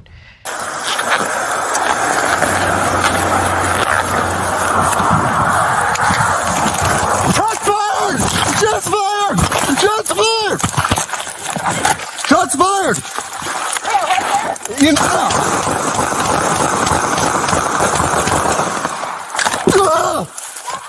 I'm hit! I'm hit! What? I'm hit! In the car! I was shot through the car! I'm good. I feel weird, but I'm good. I might have hit my vest. So you could hear near the end, he says something along the lines of like, I've been hit. I'm hit, I'm hit. Yeah. He explained later that he felt like his legs were giving out. That is the single most embarrassing video I've ever seen. It really is. I don't even know what else to say about it. It is. It's very embarrassing. I mean, the only explanation for him thinking that he was hit or claiming that his legs gave out is he was so panicked because he thought it was a gunshot. That's what makes it even more embarrassing. I mean, like it's got every element. It's just an acorn that hit the car. Like, it was a ferocious acorn. Okay. Okay, so that's already embarrassing that it wasn't a shot. It was just a nut falling. And it wasn't even a warm nut. Anyway, that's a lot. And so then he not only starts firing like a maniac, but he falls down. And then he thinks he's been hit. I'm down, officer. Oh God, Jesus Christ. Okay. And thank God nobody got hurt. Otherwise, this is a giant tragedy, right? So, like, of course, the cops cleared him. They're like, oh no, not guilty. No, okay, but okay, we'll get to that in a second. But he resigned basically, I think, out of embarrassment more than anything else. Good, he should. He's not fit to be law enforcement. You're too panicky, brother. You're too jittery. I mean, we can't have you out in the streets if like a tiny little acorn falls and you're like, it's an oak trying to kill me. Well, it could be one day, could be an oak one day. By the way, guys, listen. Luckily, no one got killed, but remember, he's firing his gun at the patrol car that, Marquise Jackson was handcuffed and placed in. Not only is he firing at a patrol car, the brother's he's handcuffed. Right? Oh, it's just humiliating, Jesse, man. What are you doing, Jesse? What are you doing? Okay. All right. So on that footage there, we saw what we oftentimes will see, not specifically this moment, but where you have cops. Some cops, they're just like Mike would say, they may be white supremacists or they may be racist or whatever. But other cops could just be flat out incompetent. And you have a cop in this situation where he totally overreacts when he hears some acorns hit the roof of a car. So you have people in the black community having to deal with this element with cops all the time. But before we go, let's go ahead and go to Mr. Royal Others. What's your take on what we just said? Thank you. Thank you. I want to start because there's so many. I want to go a couple different places, but I don't want to take too long. When I was young, there was this white dude that lived at the end of my block, right? And he had a big tree in his house. He was like the most popular white dude where we lived. Like some people would even let him say the N word until I punched him in the face for saying it one day, and then we had a fight at Westwood Heights. But that's another story. Well, he had this big tree, and it's the only tree I could climb because every branch made a V, so you could fit your hands in there. I mean, you could fit your feet and your hands in there. And one time we were playing, with guns or with fake guns or whatever, and I shot at this guy once. Like it was a fake gun, it wasn't real. So I was like, boom, got you, dead. And he said, I got you. And he started unloading, but he's shooting at the base of the tree because he thinks I'm behind the tree. And he looks up and realizes I'm in the tree. And I looked at him and was like, bro, how you shooting at nothing? And I feel like this cop is the exact same. Like, hear what I'm saying. If the acorn hit the car, right? Then someone shot at the car. The shot didn't come from the car. The shot hit the car. Just common sense. So he opens up, lets off every single bullet, and then reloads. And I don't remember if he let off the second one too, but I think he was about to, or he might have. I'm shot. I'm shot. You feel me? I don't understand how this man could have, because you can't tell me this is the first time he's done something like this. And Venkat, I want you to understand, it's not me who says that cops are racist. It's the FBI who released the report who said that the KKK and other white supremacist groups have infiltrated the police force. That was me. That was the FBI who said that. I stand So corrected. you feel me? You ain't gotta listen to me. I know Mike is right, but you ain't gotta. It's Mike in the FBI. You know what I'm saying? So I don't understand why psychiatric evaluations are not par for the course for police officers. I think they should have to take those lie detector tests on a regular basis, monthly, if not more. That should be you know how whenever a military person goes on a mission and they come back, they must be debriefed? There should be a debriefing because these are just people with badges. That's it. They're not special. They got 6 weeks of training and now they know no. If you go to a police officer and ask them a question about the law, 8 times out of 10 they'll be wrong. Think about that. Don't Or take they my make word up their for it. own. They make up their own law. They just make up and I'm telling you this as a person who worked TSA. And TSA has about, let's say, a third of all the rules and statutes and legislation that you have to follow, right? But it's a whole lot, but it's about a third of what they got to follow. And I ain't remember none of that stuff. I just know you go off of what you do repeatedly. Whatever it is, repetition, you go.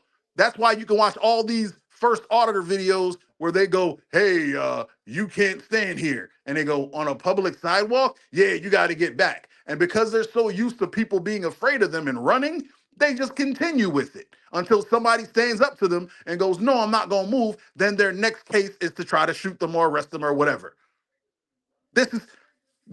Yo, if you see this video and you're not terrified for your life, something's wrong with you. There are hundreds of thousands of this moron running around America. Especially if you're black. Yo, if you're black, it's even worse because check this out. I'll tell white people a little secret. I know you guys think that black people think that you guys are safe no, they'll shoot you too. They look at broke white people like they look at broke white people like light-skinned black people. One and the He might same. be safe. He might be safe, but just in case. They'll kill you too. Please believe me. They'll kill you. I've seen video of a white man on his hands and knees, and the cop still shot him. Oh, hell yeah. Yeah. So Yep. I don't understand what world we're living in where people think that this is okay, but you can't tell conservative whites that this isn't the best thing in the world because to them, this is their front line protection against the imaginary gangster blacks. So it'll never change. Here come fatalist me. It'll never change. This is what we have to look forward to. I'm just glad he was smart enough to retire. And you know what? Here's the sad part. He quit. That means he can go anywhere else in the country and become a cop for someone else, because that's what they do. Whenever you see a cop that gets indicted, they just quit really quietly, and then they run to another police station, and then they get hired there too. That's what they do. They have a stupid little report that the federal government puts out that all the bad cops are supposed to get on. Whenever a bad cop's about to get on that list, they quit. And then they run to another department and try to start all over. Yeah, that's not Mike saying that. That's the FBI who reported that. Yeah, this is America. This is white supremacy at its best. Unless you're an elite, upper class, rich white person, the cops don't care about you. And you better be known, because if you're rich and white and they don't know you, they'll still kill you. There's All no right. hope. There's no hope. This is a moron. I wish you would have got prosecuted for reckless discharge of a firearm. And let's be Endangerment. clear. Yes, and let's be clear. Let's be clear. The police, the so-called rats that you see on TV and they go, we don't like the IA, they're rats. Internal investigation, that doesn't exist. That whole rats where there's these guys who stand up against the bad police. No, it doesn't exist. They're just cops and they do the same thing. It's very rare where the IA finds that the cop who did the messed up thing that you watched on a video is ever guilty. Just like this guy was obviously not guilty. All he did was open up a line of fire because of an acorn. He's at least guilty of being an idiot. But no cop is ever guilty because people think baseball is the best lobby in the world. No, sir. The police, the PAL, the Police Athletic League, and the police, damn it, I can't remember the name, but whatever. The people who funnel money to the people in government who will do anything that the police say, they're the biggest lobby in the world. They're the biggest, they're the best, they'll never stop, and that's why I think they should be defunded. But I digress. Nobody really listens to me. I'm just a chubby dude that be on a podcast. I'll be quiet like MD was last time, which means I'll jump in when anyone says my name. Continue. All right. Let's go to MD. Let's go. MD, what's your thoughts here?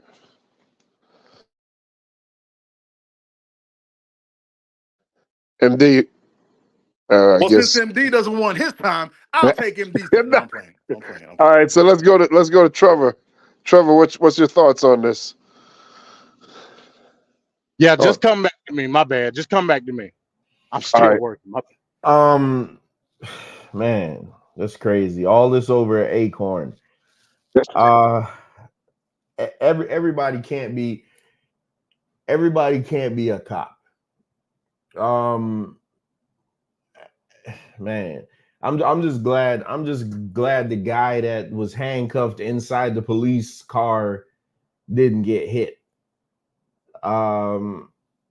Everybody on this panel, I'm assuming, has probably had a run-in with a cop or two in their lifetime. I remember coming home we were going to a wedding reception on a Sunday.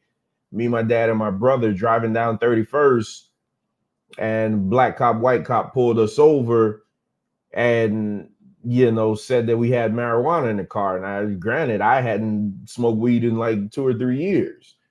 And, I'm trying to tell him, like, bro, we don't have this. Like, what are you doing? He got us sitting out on the side of the street, in our suits and stuff, just because he could. And his partner the whole time telling them, like, dude, you don't got nothing on them, man. You can't, you don't smell. No, I know what I smell. And it's just foolishness like this that unfortunately makes you not like the people that you pay to protect you. And I agree to Mike's point. I mean, hey, white, black, if you under a certain tax bracket, they still gonna treat you the same. I've watched white boys get handled just as bad as I have. I've had state troopers slam me on the floor and spit on me, all type of stuff. I've been roughed up by cops plenty of times back in my younger days. I mean, same old story, nothing to see here. But the fact that this guy is on video. What I didn't like though is the newscast. I just found it weird that the newscasters made such a joke off of it. I know it's one of them things that you hindsight, you could laugh after the fact, but I just think that there's supposed to be an air of professionalism. I mean, we could like us, we just random YouTubers, we could do that. But if you're doing like a real broadcast that's going over the air, you know, I don't think you should not be professional while you're doing it. But that's just a little nitpick that I had there. But yeah, this cop is, I'm glad he quit. But again, like Mike said, he literally, what's probably going to happen, I bet you if you look him up in a couple of months or whenever this happened, he's going to move somewhere else and go be a cop somewhere else. And then this time he's probably going to end up killing somebody. Because maybe this time, instead of it being an acorn, it's going to be a coconut that fell on his car. And it's just a never ending cycle, man. I don't know. I got nothing else. I just can't. I can't. All right, Ricardo. Yeah, I'm a little bit disturbed by what I just watched. What is there to say about this? I mean, in hindsight, I don't know, and I do agree with you, Trevor. There's a sense of professionalism that I expect my newscasters to. But I don't think they're news. I think they're just political type of people. So there's a difference between those people that are reading the news and whatnot, because that whole laughing bit just threw me off too. I was like, you know, I get it, it's funny, but the viewer laugh, but not you. Over an acorn, though, really? Like, this country's getting more by the moment. I can't even wrap my head around this. Thank God, like Trevor was saying as well, that the guy that was back, that was apprehended, get hurt, because I mean it's just why some people, and it's not. You see, I'm even flaccant. I can't even talk because that this man literally almost like created that much havoc over. Why is it that we are not vetting individuals going into law enforcement? I like, just because your daddy was a law enforcement officer or police officer, whatever you want to call them these days, because I don't even know what to call them anymore. They seem like a rat pack of just pure bully antagonist people. I just don't understand how they get vetted. Like, how did you even pass to get through and to get to this stage, and you literally jump MD years ago? Because I might be this political and I might get, but all in all, he end up job probably in another precinct or another police station, and he's just it must be nice to get pen whatnot if he even qualifies for it, because I don't understand why they're so powerful as a group of people. Like, this whole nonsense, when people bring to the attention of they should be delegated, they should be put in a regiment, every 6 months or so they do all of this or that. They are that powerful of a set of people that they could get away with this much crap. Like, it's nonsensical at this point.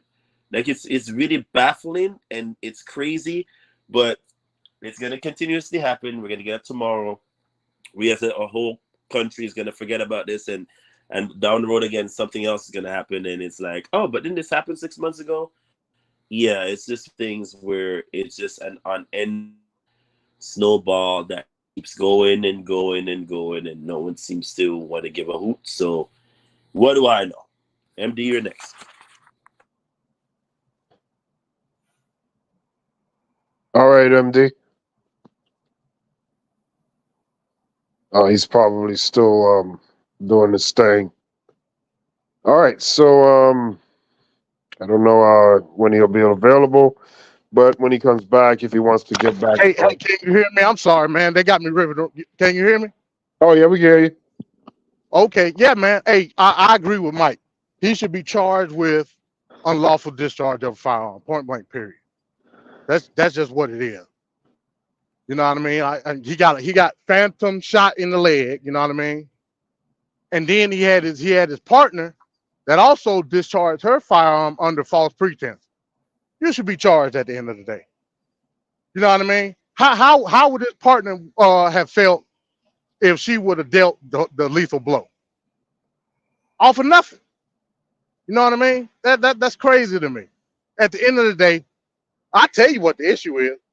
I heard somebody say they dad was a cop and all. You know where this stuff comes from. It comes from the unionization, just like Mike said, of these powerful entities, like the police officers union, et cetera, that garner power in governmental and governmental influence in these positions. And it's not about protect and serve, because if it was, there would be more stringent processes of getting employment to be a police officer, and it's not. So let's just keep it real. You know what I mean? My example. All the police officers that I dealt with when I was coming up, that I got beat up, and I had one instance. I was at a skating rink one night, and a mad fight broke out. I turned around, all I see is boom. I don't know what hit me. I just went to the ground. The cop is up above me. He said, "Hey, who hit you?" I'm like, "Man, what? You just hit me with the damn extender pole." He said, God. He said, if you say I hit you, you got to come in. I said, "I don't know who hit me," and he let me go. I'm not even laughing, bro. Like, that pissed me off, bro.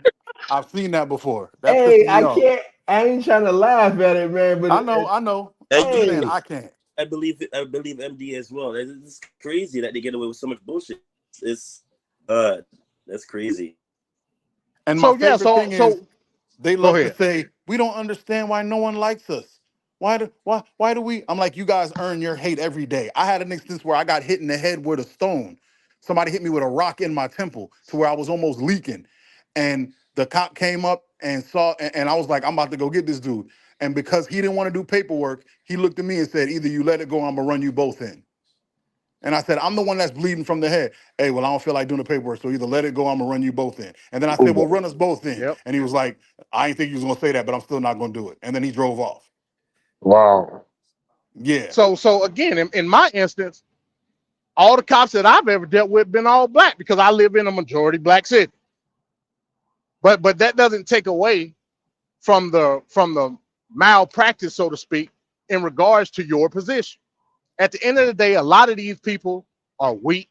They don't know how to deal with the people in said community. First and foremost, because they're not part of said community. Secondly, because it's almost like vengeful employment in regards to the way that you were brought up. Maybe through ideology, religion, whatever the situation may be, and you look at it as a get back move. A lot of these people do that. We have to have better systems of processing these people that are aspiring to be police officers, in the sense of the discipline has to be way, way, way better. Hell, I wouldn't be not susceptible to something as a military style boot camp to get these people processing these academies. I mean, it's to the point now where a lot of these people, again, it's a good old boy system through the police union. Their granddad was a cop, and then they just get grandfathered in, and they just willy-nilly. We got to stop it. And because it's a governmental entity, you would think that it would be more stringent, but hey, that's government for you. Sir, now we were doing so well. The police are not a governmental entity. They are local law enforcement who are doing the most horrible trash. And because they only have to answer to the mayor and the sheriff, they get away with it. That's the police. I don't think the government has as much power to stop it as you think. But other than that, I love everything you said. This is the time when the union is dangerous. The police union is the most dangerous, horrific lobby thing of all time. That is when the union is dangerous. Yep. And this is And I hate to say it, but this is the type of thing I talk about whenever me, MD, and all you guys have the arguments about why I won't allow monopolies and why I think we need to have regulations, because this is a non-regulated thing. They put in place pseudo regulations so it looks like they're looked after. They're not. The IA is just a bunch of other police. The name they have their list on is just a fake list. None of it is real. You have to do something egregious. You have to literally have the American public, and when I say that I mean white people, have to be angry at you for you to get in trouble. There must be video of you kneeling on a person's neck while that person cries for their mom for you to almost get in trouble. Remember, it's the same place where we watched the video of 4 police beat a man up and they said only 2 had to go to jail after saying none of them did. This is what they do. This is white supremacy in action. And I promise you, if we get the military training, it'll just get worse. It'll just get worse. That's why they need to be defunded and it needs to be redone. Everybody that's a cop right now needs to be fired, made a civilian, and they need to restart this in 3 separates. There need to be something that handles a separate thing for juveniles, a separate thing for mental health, and a separate thing for just criminals. Because I don't want a police. I don't think it's fair to them that they got to run out and help people and do welfare checks. They don't know how to do it. All they're trained to do is to kill, and all they're trained to do is to get home safe. And if that means killing you, they don't care. They don't serve and protect. They shoot and get home. That's it. I'll digress. Hey, real quick before y'all move on. You said that, I mentioned that it was a governmental entity. And you mentioned that it needs to be defunded and basically restructured. Where did they get that funded from, Mike? They get it from the taxes. The taxes from where? From the people. I play this game with you all day, my G. They get it from the federal government, Mike. That's what you said. They get it from they get it from the people. They get it from the federal government. A few weeks ago, Venkat, we was talking about Cop City. You remember that? Yeah. Cop City is 100% funded by the federal government. That's where they got that grant from. Hey, don't. I'm not disagreeing with your point. I'm just saying. Right, but all right, let me ask you this question. Once that money is disseminated, who is in charge of where it goes? The local municipality, of course. Then we're saying the same thing. Move along. Okay, all right. We'll meet halfway then. That's fine. Yes, sir. My G. Okay. All right. So at this point, anything on the panel that they would like to bring up to add to the part of the Politics in Blackness? I just want to say that MD and I had an intelligent argument, and then we came out with a draw, which I really feel like is a victory because he's better well versed in politics than I am. So I'm just gonna go ahead and praise myself. Go ahead, Mike. Mike is right. That's it. Well, I guess it'll be Mike is right times 2, because hell, my name Mike too. So hey, it is what it is. Sir, your name is DM. Cut it out. All right, that's fine. All right. Appreciate it. All right. So no one else has anything else to add to it? We good, man. All right. I just want to make sure. I'm playing Don King right now. That's all. All right. So this is at the point of the show. I would like to celebrate myself on another week of annoying Trevor and halfway annoying MD to the point where he just goes, man, I ain't dealing with this fool today. That's another victory for me. And for making Van Cat laugh foolishly, because I feel like I'm the only one that gives him joy during the week. So now I got to work on Ricardo. I got to find something for him. You would be correct, sir.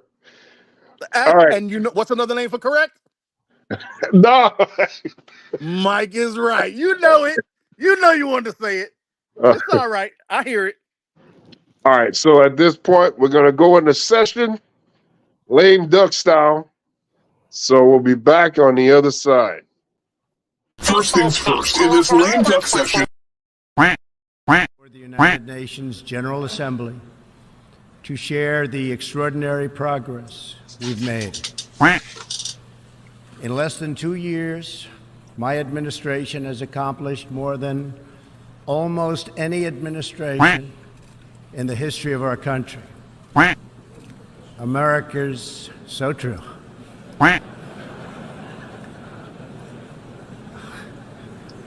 Didn't expect that reaction, but that's okay.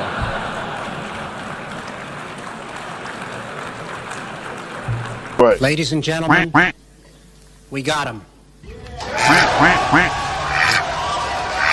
You're trying your best, but it never feels like enough. I started having second thoughts almost the moment I sat down on the plane. Lights off! Off! Turn them off. They're too bright. Turn them off. Turn them off. Let's go. Ready? Turn We go back a long way.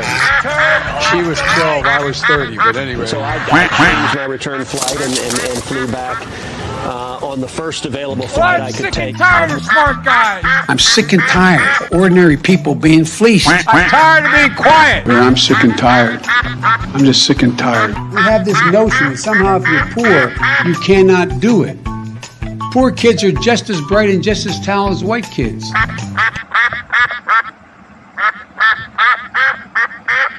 With great power comes great responsibility. You want to see a bird graveyard? You just go. Take a look. A bird graveyard? Go under a windmill someday. You'll see more birds than you've ever seen ever in your life. They came up with this, and this is something I've been talking about for 12 years, 13 years, and I think it's going to be a big success. This shit look like like when you bronze your baby shoes, except they took adult feet and did it. Trump was in Philadelphia at SneakerCon.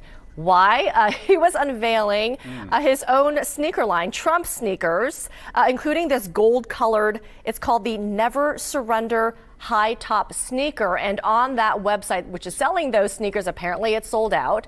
It was selling for $399. Your thoughts? Donald Trump at a sneaker convention today announcing his, wait for it, you see it there on your screen, a new line of Trump sneakers for the low price of $399. He's gonna pay $450 million. How many freaking sneakers does he have to sell to pay $400.5 billion? I'm not good at math, but how many?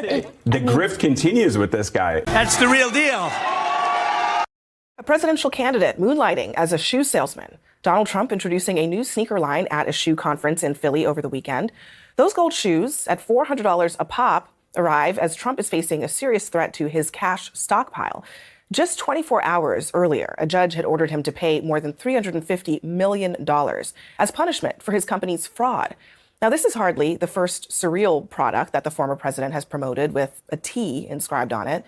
There was Trump ice and ice trays, vodka, coffee, steaks, a cutting board, cookies, jelly beans, red Solo cup, a flask in the shape of a football, a honey dipper, urine test kits, a magazine, a board game, a speaker in the shape of Trump's body, gold-colored earbuds, cologne, his and her luxury robes, scented candles, mattresses, pickleball paddles, a USB drive in the shape of a gold bar, mortgages, diplomas for which he was accused of fraud, NFTs, and Never Surrender merchandise, of course, featuring his mugshot, which is the very existence of signals surrender.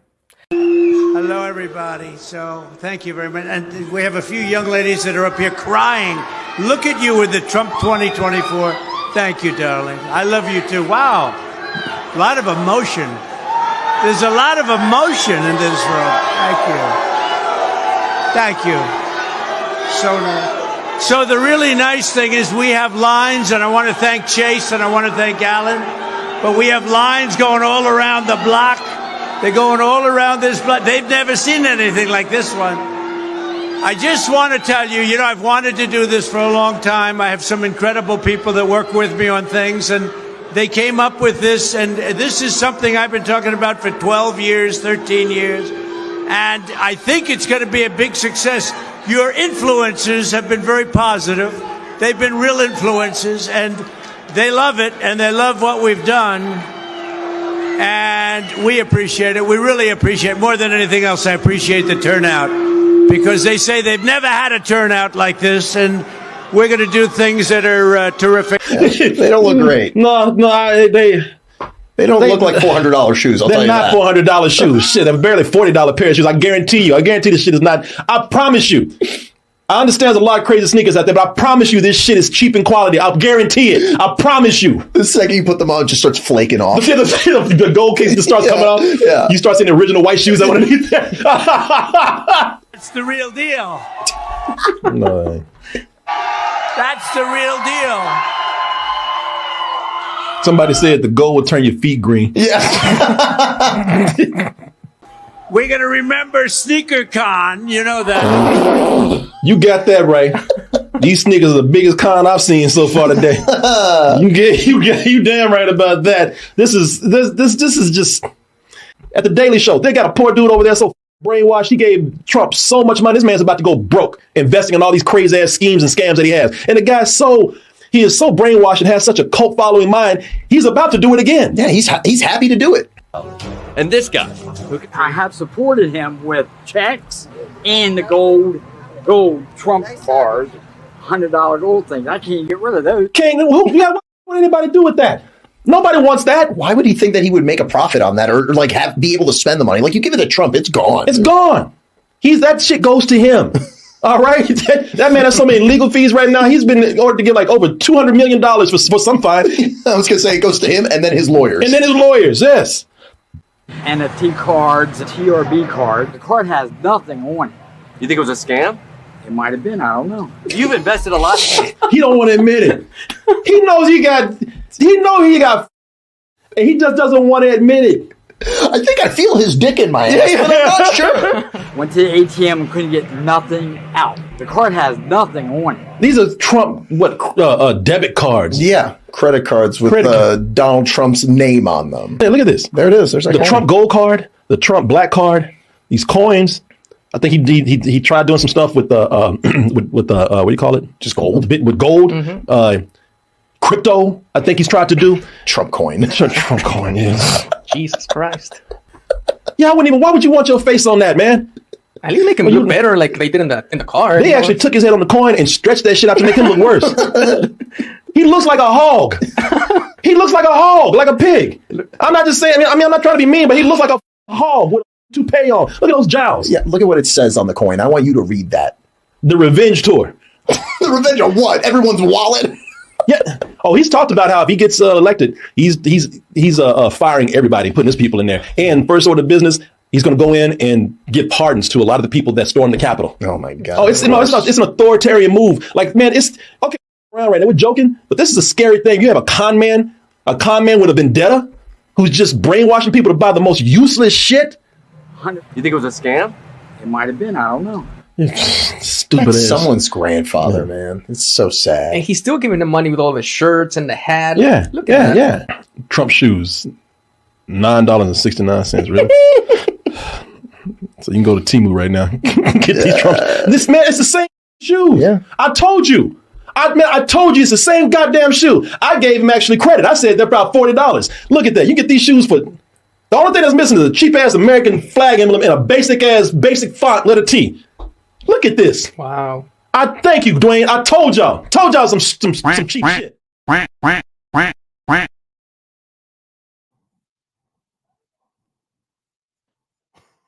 All right. There we go. Bro. Put the spotlight. Bro. Put the spotlight on this guy. Bro. Go ahead, Mike. Go ahead. I want to take this a totally different direction than you guys. I'm going to let you guys say what you got to say.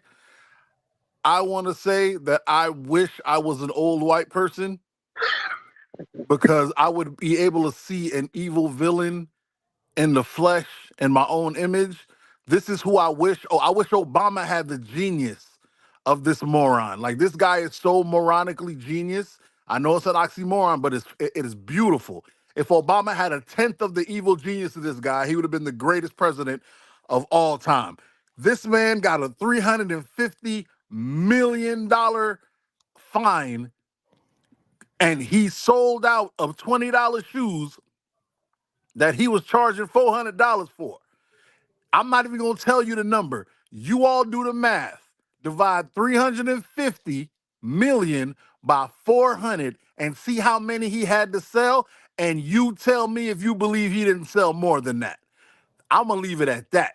This man is a evil, moronic genius, And I wish Obama had the creativity that's why Republicans are always smiling. They're always because their side does the evil work that the Democrats are too stupid and too moralistic to get done.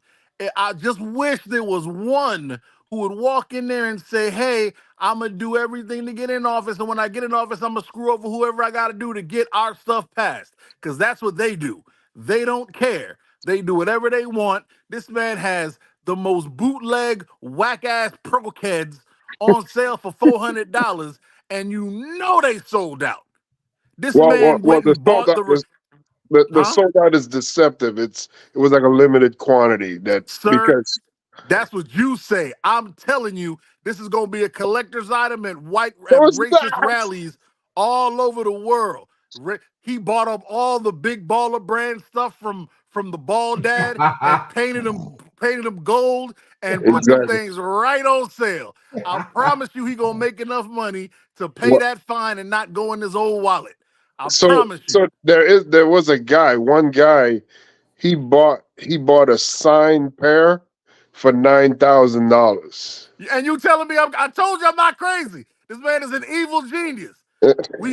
You cannot stop him. He's going to get reelected. He's gonna make this. No, it's not. We are in Revelations. I can't even. I'm about to get prayed up tonight. I'm telling you, we are watching the end of the world. This is it. This is it, fellas. Go get you some coochie and a beer, because we are in end times. All right, so let's go to Trevor. Okay, so I saw Ricardo put this picture in the group, and I didn't read it to see what the hell it was talking about. I thought this was a joke. I did too. I didn't know that this was really something real. This man literally could do no wrong. Like, thank you. Seriously, this dude can be 350 million in the hole and say, you know what? I don't want to spend my money. Let me make y'all pay for it. And guess what? They're gonna pay for it. Case in point, our old general manager bought the limited edition gold Donald Trump coin and proudly displayed it in his office until we kicked his ass to the curb. Who's that? Huizinga? No, I'm talking about real GM at work. Oh, I thought you meant the Dolphins. So this guy, I don't know where this cult leader status comes from, but he has it. Like, you talk about charismatic. Hey, let me tell you something. If he really wants to win America completely 100% over, go to the black church and start preaching, and then he'll literally have them eating out of his hand. Cause this country, we love us some charismatic preachers. They don't have to say one thing correct. We just love us some charismatic preachers. And if this guy could even sell 10 pair of these shoes for $400, you mentioned him selling, somebody buying them for $9,000. Mm-hmm. Bro, think about how many people are lining up to do that. When he's doing these rallies and people have these shoes, or they're pre-ordering these shoes, or whatever the hell they're doing, bro, 9,000 times 100. Like, this man about to make some serious bank. And I'm just saying, man, is the mentality of people are just so brainwashed that they just allow stuff like this. All you could do is laugh. I agree with Mike. He will be reelected again. I mean, it ain't. Yep. It's he will be reelected again. There's no ifs, ands, or buts about that. I don't know. I'm done, man. I'm about to mute out, man. I'm trying to finish this work I'm doing. So Donald Trump, in the piece, it shows like a number of grifting items that he sold that all had issues. But one of the latest things he sold was NFT. And the same claim there, it's sold out. NFTs are digital. You don't sell out of digital stuff. It's perpetual product. So again, Oh this God, is that's how so you play. true. That's This so is how true. you play people into believing in a narrative. He knows it's not going to sell. He knows the diehards that are going to buy it, which he's already calculated who those people are. He makes the target amount that, and then when he hits around that range, oh, I sold out. So it looks good. But you know That's what the you're not game that's thinking, being Van played. Cat? You What's know up? what you're not thinking? What's up? I put out something. I don't think it's gonna sell. I make 10 of them. I sell those 10. I make it seem like it's the greatest thing in the world. Then I put sold out. What does that build? Oh, I know it'll build anticipation and want for people to want to buy it because it's a fear of missing out. Then the I, next time I put out 1,000, yeah, then I say sold out, and I say not coming again until 2025. And then miraculously in August of 2024, oh, we just happened to find these in a warehouse. We didn't know where these 10,000 pair came from. Flood the market. I've been wanting one of these for my kid. Do you have any in toddler size? Now, and you guys keep thinking, it's just the redneck morons and the crazy teabaggers that love Trump. Don't forget, when Kaepernick was trying to kneel, every single owner was on Trump's dia. They were all there with him. All the rich whites love him too. The only ones that don't are Hollywood, and they weird, and they over there doing weird stuff that Cat Williams is talking about. We ain't gonna get into all that. But trust me, he has the rich and the poor, which is why he's going to win. no, I'll shut up. he's not gonna win, but what? All right. It's not even gonna be close. I don't even think. But we'll see. Hey, November's right around the corner. you'll learn. You'll learn. And when it happens, I want you to come on here and say, Mike is right, has swallowed. Everything I thought in my mind has been swallowed. You got to come out here and say that foolishness. All right, so Ricardo, what's your view on this? When this one of them times, I hope that you're wrong and me and Cat is right. I hope you're right too. We don't want this man, this great grifter that we know as Donald Trump, to be selling $40 shoes that is made in China. You know how he always says China like it's like some brand new word. Those are 400 shoes. When you've like this look like something not even I wouldn't be like the strippers will wear, but it looked kind of like a stripper-esque type of whatchamacallit shoes. Like really, people, this is what you're wasting your $9,000. Is the Donald Trump shoes, gold shoes. I could take that $9,000 and do me so. You know what I mean? I'll go there because I there's so much. As long as I could come. So I mean, come on, man. This is what we're doing. But I must say, he is genius. If I could give him one thing, and he's always been that way. I've seen Donald Trump put money. I've seen his pictures on buildings. I've seen him on an airplane. I've seen him on God, he knows what stuff. So he's a marketing genius. I will give him that. But why is it? And I still don't understand people are that brain dumb to. Why would you take hard working money? You have to bend over backwards, but bend over backwards to then take it to give a rich multi-billionaire that to then fund him, and then as the people say in the commentary, his lawyers, come on, people, are you guys that brainwashed? This called this mega group, they're brainwashed to be taking their hard working money to fund this. He knows what he was doing. I just that he released it the day or 2 days after the whole judgment, the whole judicial thing went about in terms of him paying back the $3. He's a smart genius. I have to hand it to him. These people eat up everything out of his hand. If this man says, "Hey, I'm gonna go tomorrow to God, go for something, and I'm gonna bring God, he knows who," they're all gonna line up at the end of the day and be like, "He is not a bad man. He's not gonna do." It's like I don't get. It's like it's over these people's heads. It's like crazy. It's beyond bizarre. I've never in my lifetime thought I would see this. But hey, like I said, I'm popcorn. We have a couple, if not a whole bunch of months to go. I'm going to see how November plays out because be surprised. I want to be surprised, but not too surprised. If this is where we're heading to, where he's that desperate, where you're releasing a gold shoe that's worth $40, but you're going to sell it for $400, hey, I tip my DT. You know what you're doing.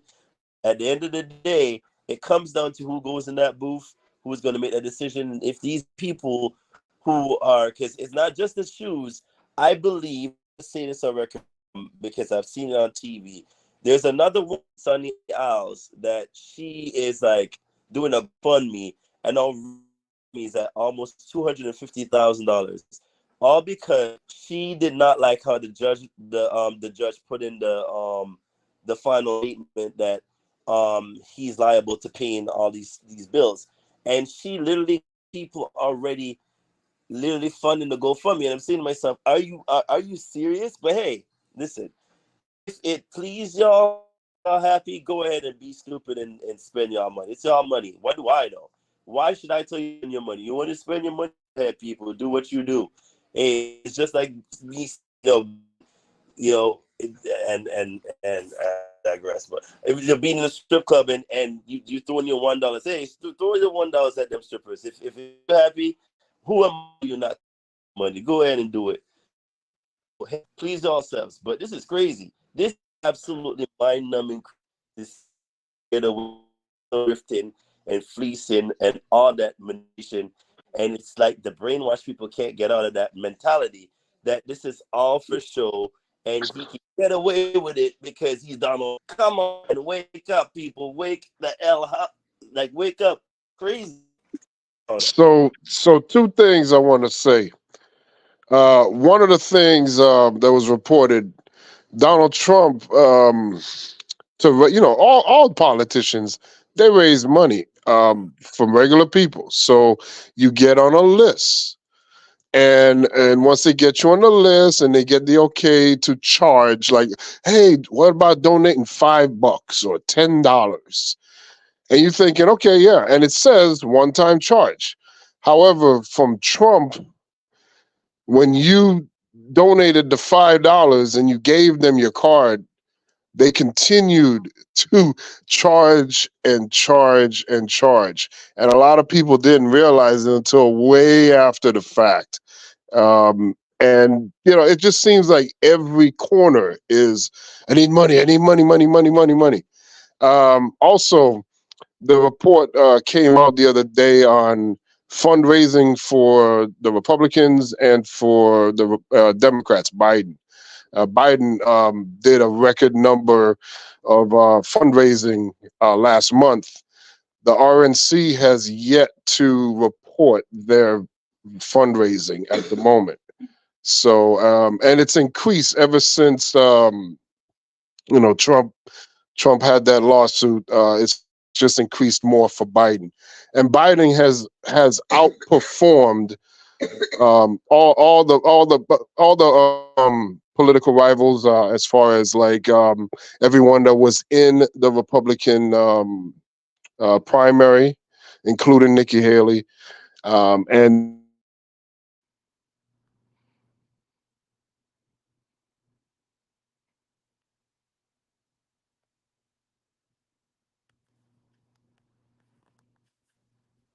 Uh-oh, what happened?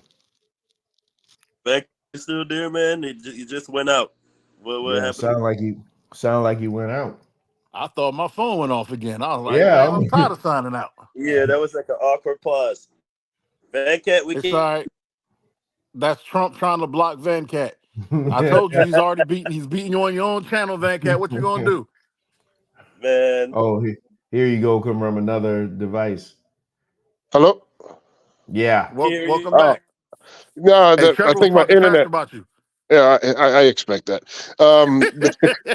My internet dropped on me. I don't know what the hell happened there, but It was it's Trump. Yeah, I feel like it was too. Yep, your Wi-Fi was swallowed. Is MD back on?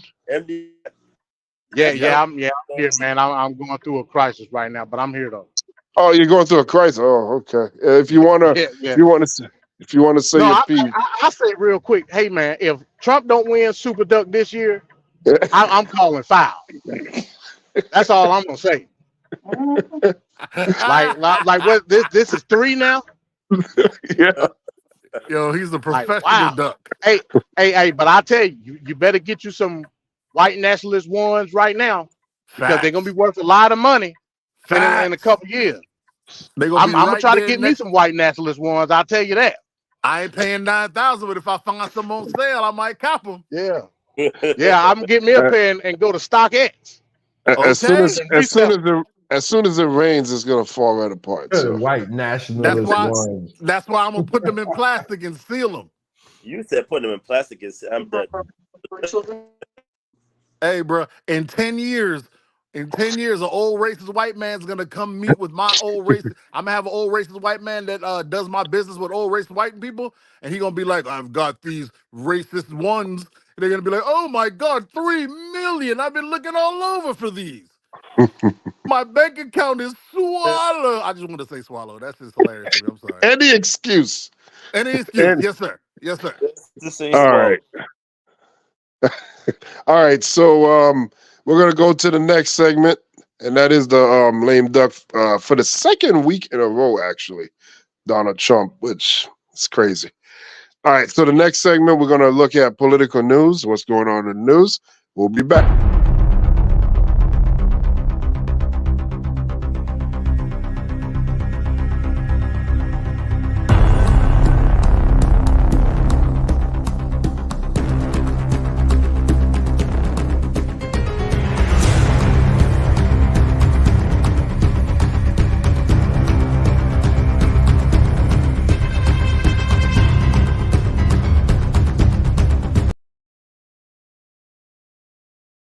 Now to the international outrage over the death of Russian opposition leader Alexei Navalny. The prominent critic of Vladimir Putin died today in a Russian penal colony where he was serving a 19-year prison term on politically motivated charges.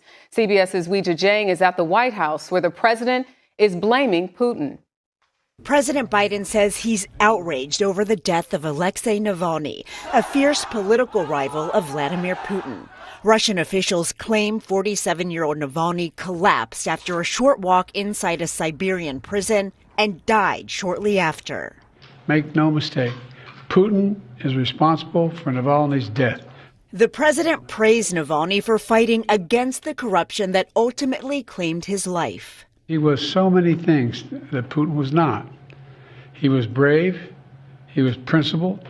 Just yesterday, Navalny appeared well during a video-linked court appearance, even laughing and making jokes with the judge. Navalny grew popular after he ran for mayor of Moscow in 2012 and denounced the election as rigged. He called Putin's party one of crooks and thieves, but his courage to speak out was costly. In 2017, he was assaulted with a green dye that left a serious chemical burn in his right eye. 2 years later, he was jailed for organizing unauthorized protests, then suddenly became sick.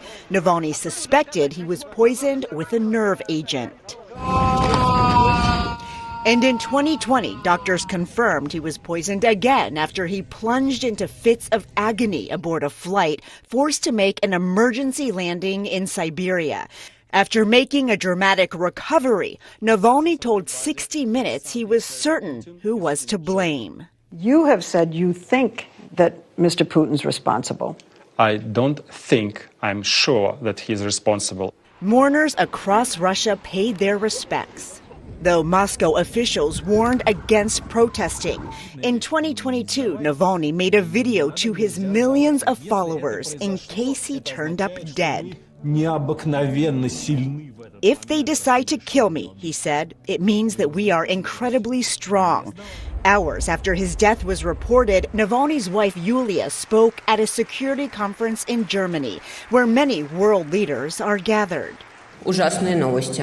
She told them she almost canceled her appearance, but then thought about what he would have done in her place. On Wednesday, Navalny posted a Valentine's Day message to her, writing, "I feel that you are with me every second, and I love you more and more." Tonight, President Biden says the U.S. is considering a number of options for consequences in response to Navalny's death. He also says he hopes that it will convince House Republicans to pass more aid to Ukraine, which has been at war with Russia for nearly 2 years. Jerika. Weijia Jiang, thank you. Okay, so I'm going to ask this distinguished panel, what do we think killed that guy? You mean who? And we all know it was Putin. That is a man. There's a lot of people that walk around acting like they really about that, acting like they really with it, acting like they really gangsters for what they believe in. That man did. Wow. Wow. If there isn't a movie about him in the next 5 years, I don't know what we're doing. He needs to be in textbooks. He needs to be taught. People act like Putin ain't terrifying, bro. Putin is terrifying. And this man spit in Putin's eye even as they threw acid in his. Good Lord. That is a man. That's all I have to say about that. All right, Trevor, what are your thoughts on the story we just saw? I got nothing. I ain't having the Russians coming after me.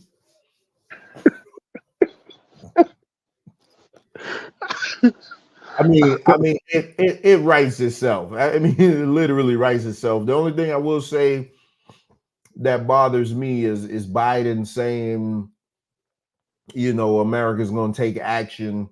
No, they're not. On what basis, though? I mean, okay. It's implied. Everybody's safe to say we probably know what happened. But until you have actual factual evidence, like, what are you doing? You can't. Like, what are you gonna do on hearsay or just a gut feeling or an assumption? What can you really do? How many times? You saw how many times that guy was poisoned? Yeah. Hey, man. They can't stop a cop from shooting at a car that an acorn dropped on. You think they gonna stop Putin? You think they gonna stop Putin? Man, get out of here, man, please. All right. MD, are you available? Yeah, I'm here. Yeah, I'm reluctant though. I'm gonna tell you that. Trevor said it as a joke, but that was scary for real. Oh man. It's funny. It's funny how people, especially like the modern day Republican Party, how people damn near idolize this person and don't want to realize the underlying issue when it comes to what Russia is today. Like I'll admit, I was a victim of that for a long time. I was like, hey, Putin is trying to change the aspect of Russia, and Putin believes in capitalism, blah blah blah, this and that. At the end of the day, I know who he is deep down. You know what I mean? And it showed. You got people, and I don't want to name no name, but you got people trying to justify, oh, Prigozhin was killed because some grenades blew up on the plane. Yeah, I'm sitting here looking at the tape, just like you looking at the tape. The tail of the plane is gone. If the grenades was in the body of the plane, I don't see any physical damage of the body of the plane. Why is the tail missing? And people justify that. You got Tucker Carlson going and saying, look at the grocery stores, look at the subway system in Moscow. Moscow is the most beautiful city in the world. Blah blah blah, this and that. And at the same time, this man so happily just collapsed and died. And you expect me to believe? At the end of the day, again, I keep touting it, and it's a long stay slogan of mine. Conservatism is dead. This ain't Ronald Reagan's Republican Party. You can kill that. It's over with. And this is just another prime example of showing the discontent of a large majority of the quote unquote Republican Party and the way they feel about populism. That's basically what it is. You know what I'm saying? That's the type of America that they want. They want an authoritarian rule based on what they perceive to be their ideal. And a prime example or a person that they look toward or inspired to be is Vladimir Putin. Because he can merge the two. He can merge Western conceptualism when it comes to economics and a social ideology. And they believe Trump can do the same thing. And that's where we get. It's sad, but that's where we at. So I call upon y'all so we can hold a seance to bring back the spirit of Ronald Reagan so we can try to stop this. Hey, y'all laughing? I'd be down. All Ronald Reagan wanted to do was to take all the money and piss on everybody else. This dude is the first. Good old fashioned republicanism. Exactly. Hey, y'all acting like Putin is a first world Saddam Hussein. Y'all think he playing? He is not. Yeah, that's crazy.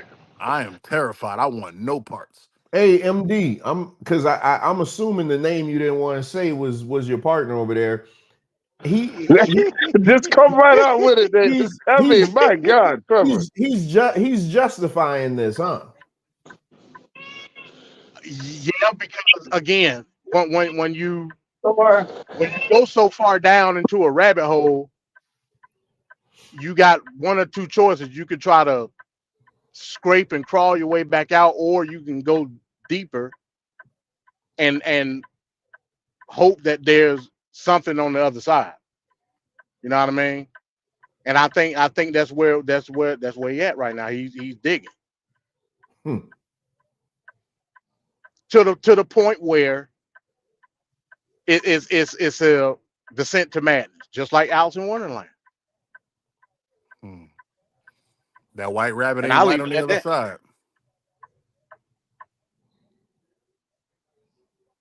All right, so let's go to Ricardo. Any words on this, Ricardo? Very shocking and very very telling news as for what is transpiring right now. This is just following the pattern of like that plane crash that they had with the other leader that spoke up against Putin, and he ended up dying from that plane crash, and we still don't know how or if it was a bomb or whatnot. Putin is a force to be reckoned with. We'll give you that, because when it comes to him, it's like you see a number of mysterious things happening, and you can't pinpoint and figure out why they're really taking place. But it's kind of like, I'm gonna scratch my head in this one and go, well, that's definitely smells like Putin doing, but we're not quite sure. What I will state is this is one of my biggest fears during this election year. I hope it doesn't come into fruition, but I don't want to say it, I foresee something going to happen in the next coming months regarding Putin and the involvement of, I wouldn't say the US, but if there's one thing that's always taken down a society or taken down great men, is that one thing that we always know. And whether you guys choose to say it or not say it, a woman? That's how they're gonna get Putin, and how this comes into being is it's because nobody could be close to that man. I feel like he has that one person that he's really close to, and that betrayal becomes that one thing that always gets the men in the very end. And I'll leave it at that. But it will happen close to or around the election time. As for how it manifests past that, I don't know, but it's kind of foretelling and scary. But I feel like there's so much unraveling right now, and we're peeling off layers that even I myself cannot pinpoint. But I've seen so much stuff happen, like the CIA's involvement in so many things. There's so much things going on in the rest of the world as well. not including the shocking details we found out today about Haiti, where that the Haitian deceased president's wife was involved. There's so much things that we're going to see happen, and we're just going to be like, wait, what in the hell? That don't even make sense. But it kind of does. So nothing surprises me, but I'm getting ready for some number of surprises. Like I said, I have my popcorn ready. I just want to be, sitting back, but not being shocked, but kind of be like, hey, I told y'all so. So I'll leave that at that. That's all I got to say. Okay. All right. So we're gonna do about a couple more and then sign off for the evening. I am gonna debut a new segment here. This is word salad. We know politicians love giving us some word salads. So let's take a look at a word salad right here.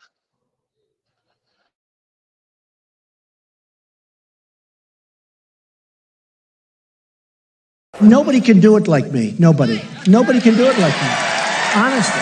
Nobody's stronger than me. Nobody has better toys than I do. There's nobody bigger or better at the military than I am. Nobody loves the Bible more than I do. Nobody builds walls better than me. Nobody's better to people with disabilities than me. Nobody's fighting for the veterans like I'm fighting for the veterans. There's nobody that's done so much for equality as I have. There's nobody more pro-Israel than I am. There's nobody more conservative than me. There is nobody that respects women more than I do. Nobody would be tougher on ISIS than Donald Trump. Because nobody's ever had crowds like Trump has had. There's nobody that understands the horror of nuclear better than me. And nobody even understands it but me. It's called devaluation. The sale of the uranium that nobody knows what it means. I know what it means. Nobody knows more about trade than me. Nobody knows the game better than I do. Nobody's in the history of this country has ever known so much about infrastructure as Donald Trump. I know the H-1B. I know the H-2B. Nobody knows it better than me. Nobody knows politicians better than I do. Nobody knows more about taxes than I do. Nobody knows more about debt than I do. Nobody knows the system better than me.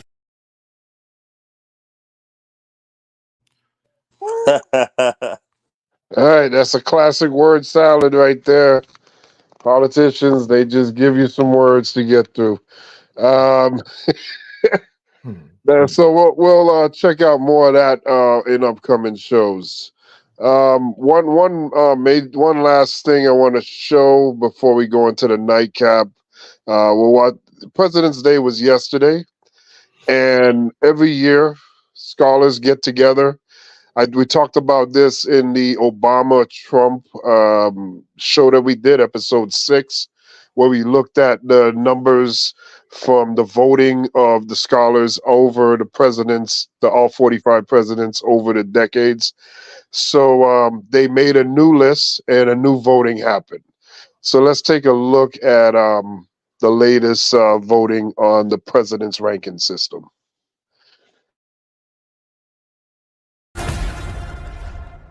When there's a crash, I hope it's going to be during this next 12 months. Because I don't want to be Herbert Hoover. The one president, I just don't want to be Herbert Hoover. Okay, that was Donald Trump actively rooting against the well-being of this country and the American people, saying he hopes the economy crashes this year because he, quote, doesn't want to be Herbert Hoover. Well, Trump got his wish.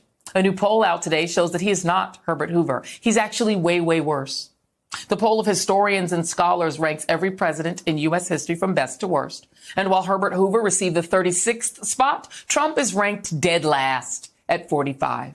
Behind the likes of Richard Nixon, Franklin Pierce, even William Henry Harrison, who died 31 days after taking office.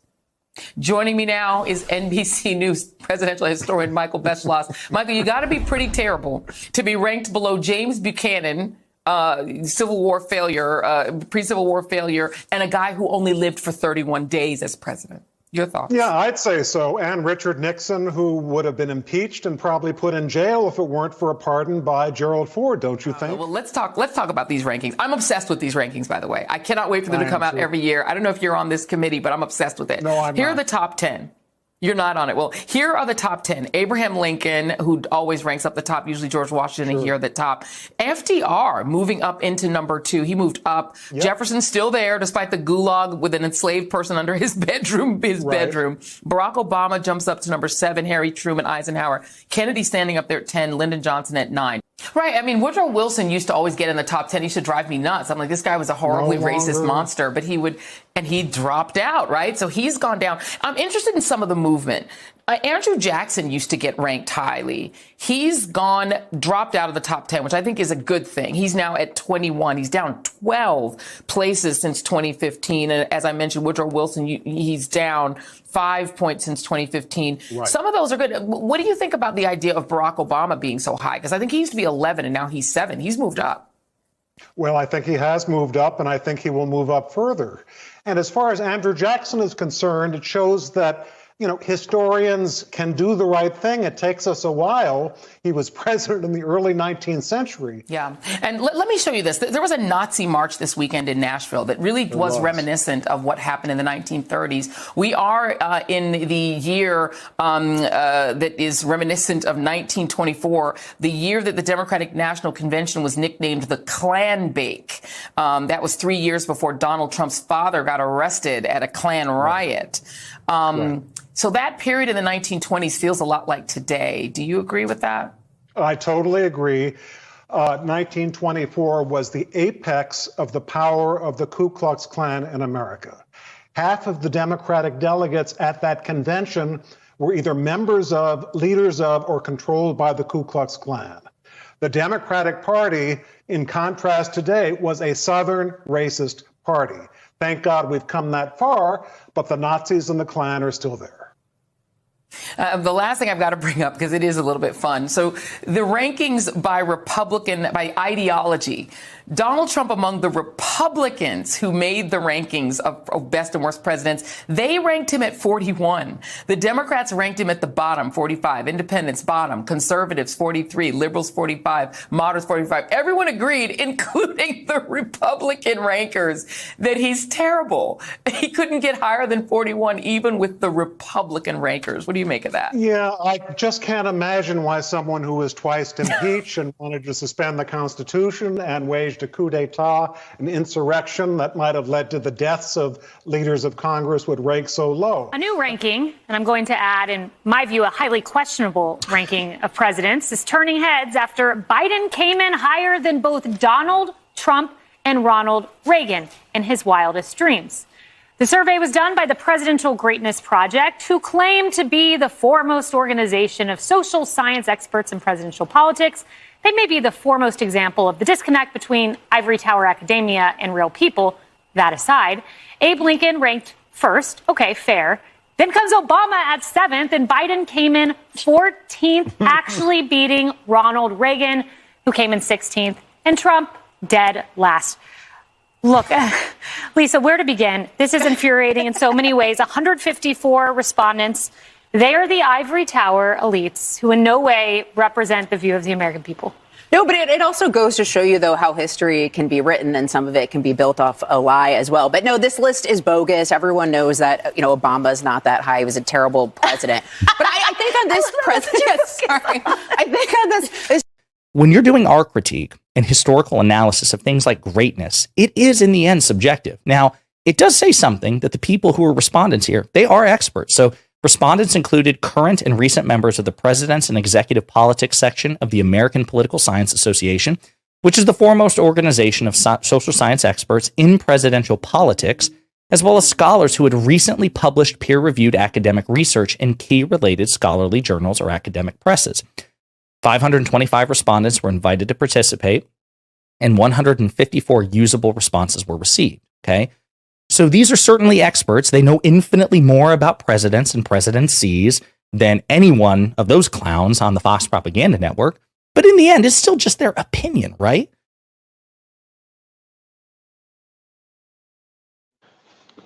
Okay.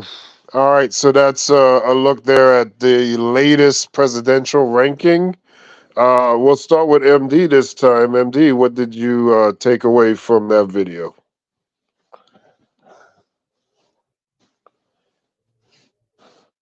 He must still be away. Okay. Ricardo, what would you say about that video there? I'm not that the least bit surprised by it, but it's just kind of shocking that he's not a little bit slightly higher. Who's slightly higher? No, I'm surprised Donald Trump isn't slightly higher than the number he got. But he dead last. I know it's gonna hurt his ego a little bit. Yeah. He doesn't like being last for nothing. Yeah. But it's one of them things where, I mean, you can't for him, he has to understand there is certain things, or certain aspects that you have to follow and guidelines that you have to follow to be in a slightly higher category. And for him, he's not going to get that because there's so much stuff that he has done so wrong that he could have done correct the whole time. And history is going to judge him by that, and I don't think he's prepared for it. But ego runs rampant, and when you have somebody who's an egomaniac, this is the kind of thing that we're going to get. And it is scary to see what he's trying to do, where he's trying to go, and how the people behind it is trying to make him get there. So let's just pray and hope that nothing that we think is going to happen or should go into fruition happens, but we can't be surprised if it does. But let's just hope, fingers crossed, it doesn't. Okay. All right, Trevor. Any thoughts on the list? Anything that you may agree with, disagree with, or anything you saw that interests you? So it was ironic that again this morning on my way to work, I was watching a Watch Mojo that I find myself stuck on that channel. Their top 10 lists or whatever they do, they happen to rank the worst presidents in U.S. history, and Donald Trump came in on number 3 on the list. So it's funny. And the guy that they had ranked ahead of him was the guy that died, a couple days into his presidency. So that was funny. I forget who took the number 1 spot. George Bush was number 10. So it's funny that he ranks last on this list. But so I'm in the background doing work, so I wasn't really watching the screen. And then I click over, and what do I see but this blonde ass hair on this black woman? I mean, that just instantly made me tune out, man. I'm not even gonna lie to you. Once I saw that, I like completely tuned out, and I'm like, I don't want to hear nothing else you gotta say. Like, for real. Ugh. We gotta stop. I agree with that. I don't know why black people are trying to mimic or do white attributes. That makes no sense. But whatever. All right. So, MD, are you still there, or? Yeah, man. I'm still here, man. But like I said, I'm going through something right now. I'm stuck on the side of the road. Oh, okay. All right. No problem. Yeah. All right, then. So, we're gonna just go ahead and wrap up the show now. Oh, Mike left. Oh yeah. Yeah. Mike's off the panel. He said his piece, I guess. Yeah. So we're just gonna wrap up the show now. So we'll end it with the nightcap here. So I'll see you on the other end.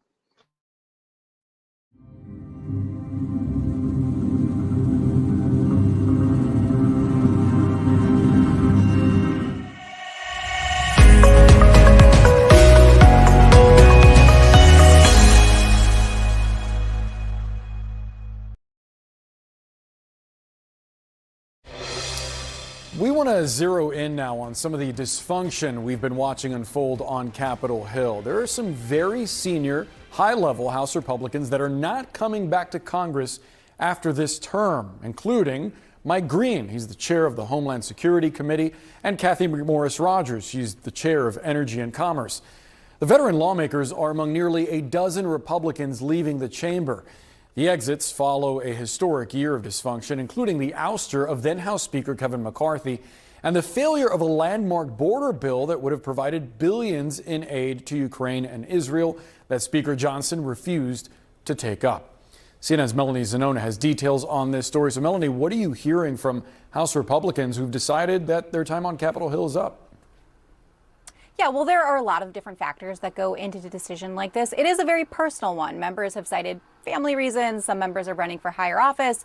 But one thing that me and my colleague Annie Greer really picked up on when we were reporting this story is that there is a deep level of frustration with just how dysfunctional this House majority has been this session of Congress, from all of the chaotic speaker drama to even just their struggle to pass basic procedural votes on the House floor. Just take a look at what some members told us on the record. Ken Buck, he's one of those retiring members, said, "We're not doing serious things." Carlos Jimenez, who was an ally of Kevin McCarthy, told us, "I thought that some of our members would be smarter." And Steve Womack, a veteran lawmaker, said, "We are fractured." And it's not just the number of Republicans who are retiring. It is really the caliber of the members who are retiring. There are 5 committee chairs alone who are deciding to call it quits. And that includes Kathy McMorris Rodgers. She is the chairwoman of the Energy and Commerce Committee, and she's not even term limited in that post. It's a very powerful position that many members spend their whole careers working to achieve. And then there's Mike Gallagher. He's only 39 years old. He was long seen as a rising star in the GOP, but he announced that he was retiring shortly after he voted against the impeachment of Alejandro Mayorkas, the Homeland Security Secretary. So there's a lot of concern, Boris, right now about what this means for the Republican Party. A lot of these members have a ton of institutional knowledge that they will be taking out the door with them.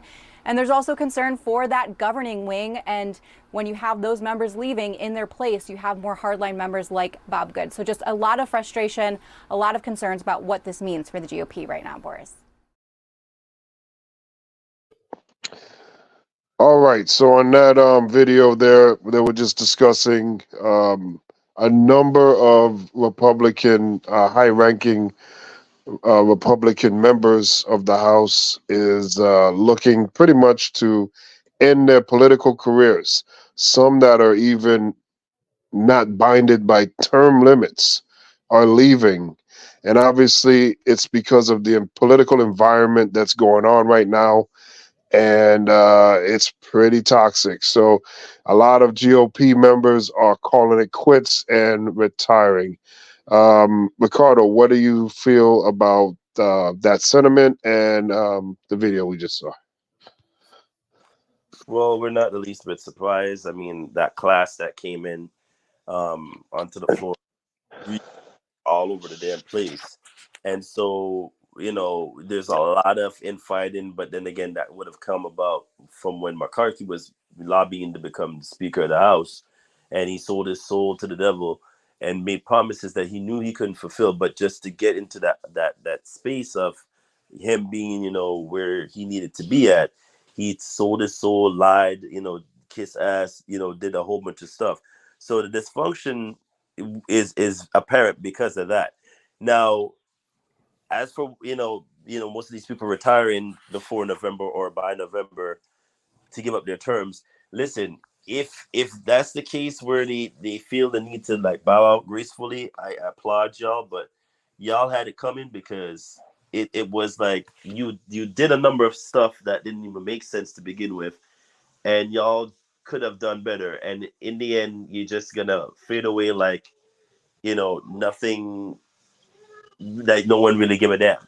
So, I mean, I wish them well. Let's just see what happens in November, because I'm sure there's many more to come in terms of many people like bowing out gracefully because they can't work with certain people. And it is what it is. It's the life of politics, and we'll just see how this pans out. But, you know, Democrats, I need y'all to wake up and smell the coffee, and y'all need to be doing y'all part too, because there's so much dysfunctionality on y'all part, but not so much like the GOP is right now. So, hey.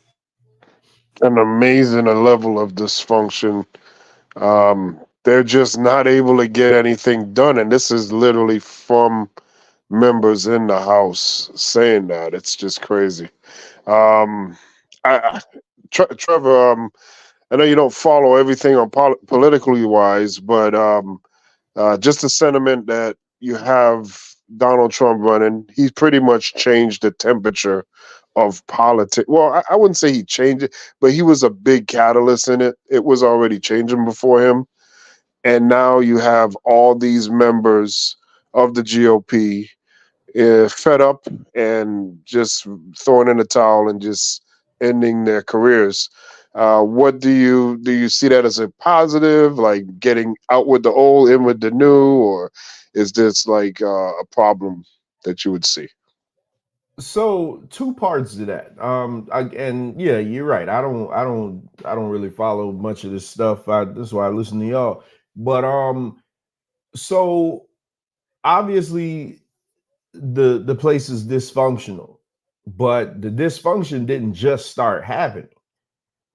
Um, and and and I'm okay with the old guys leaving because at some point you get too old to be making decisions. I mean, nobody wants 60, 70, 80-year-olds making decisions for 20, 30, 40-year-olds.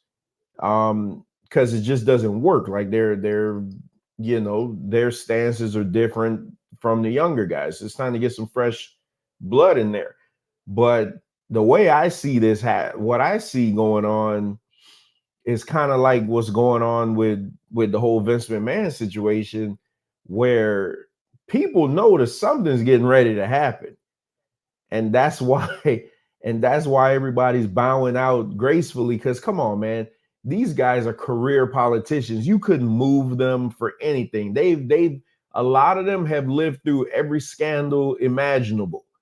They've been in office for every scandal imaginable. Now all of a sudden they want to leave just because they can't get along with somebody. They've always not been able to get along. I think something is about to happen that is going to make a lot of people look stupid. And it's one of them things like, hey, let me get out while my reputation is still good. Let me ride off into the sunset and let somebody else deal with this bullshit. That's how I see that.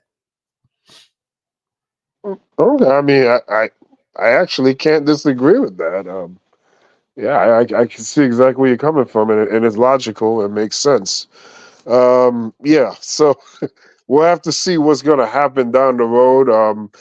Is the foreseeable future of bad things? Is it another MAGA loss, or even with that, another MAGA win? I mean, a MAGA win where certain people don't agree with that ideology of Donald Trump or whatever, and they just want to be out of there. So yeah, it could go either way.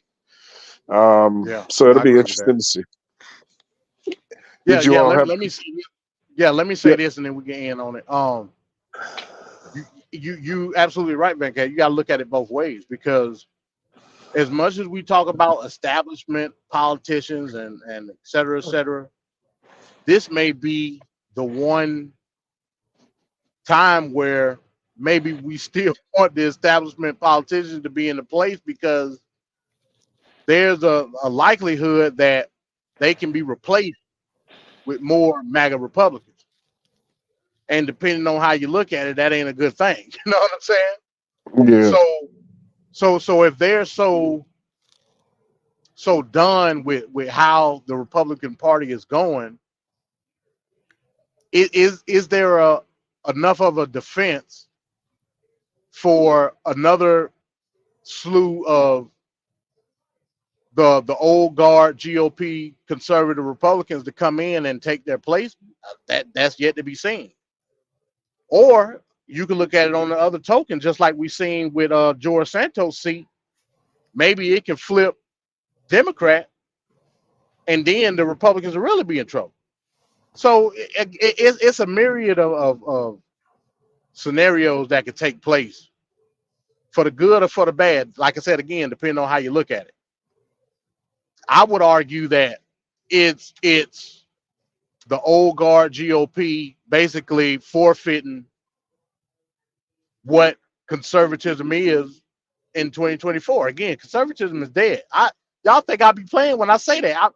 We're seeing in real time conservatism dying. It's on its last breaths in this society, and it's going to be up to people that truly believe in conservatism in order for them to either save it or just let it be and let it rest in peace.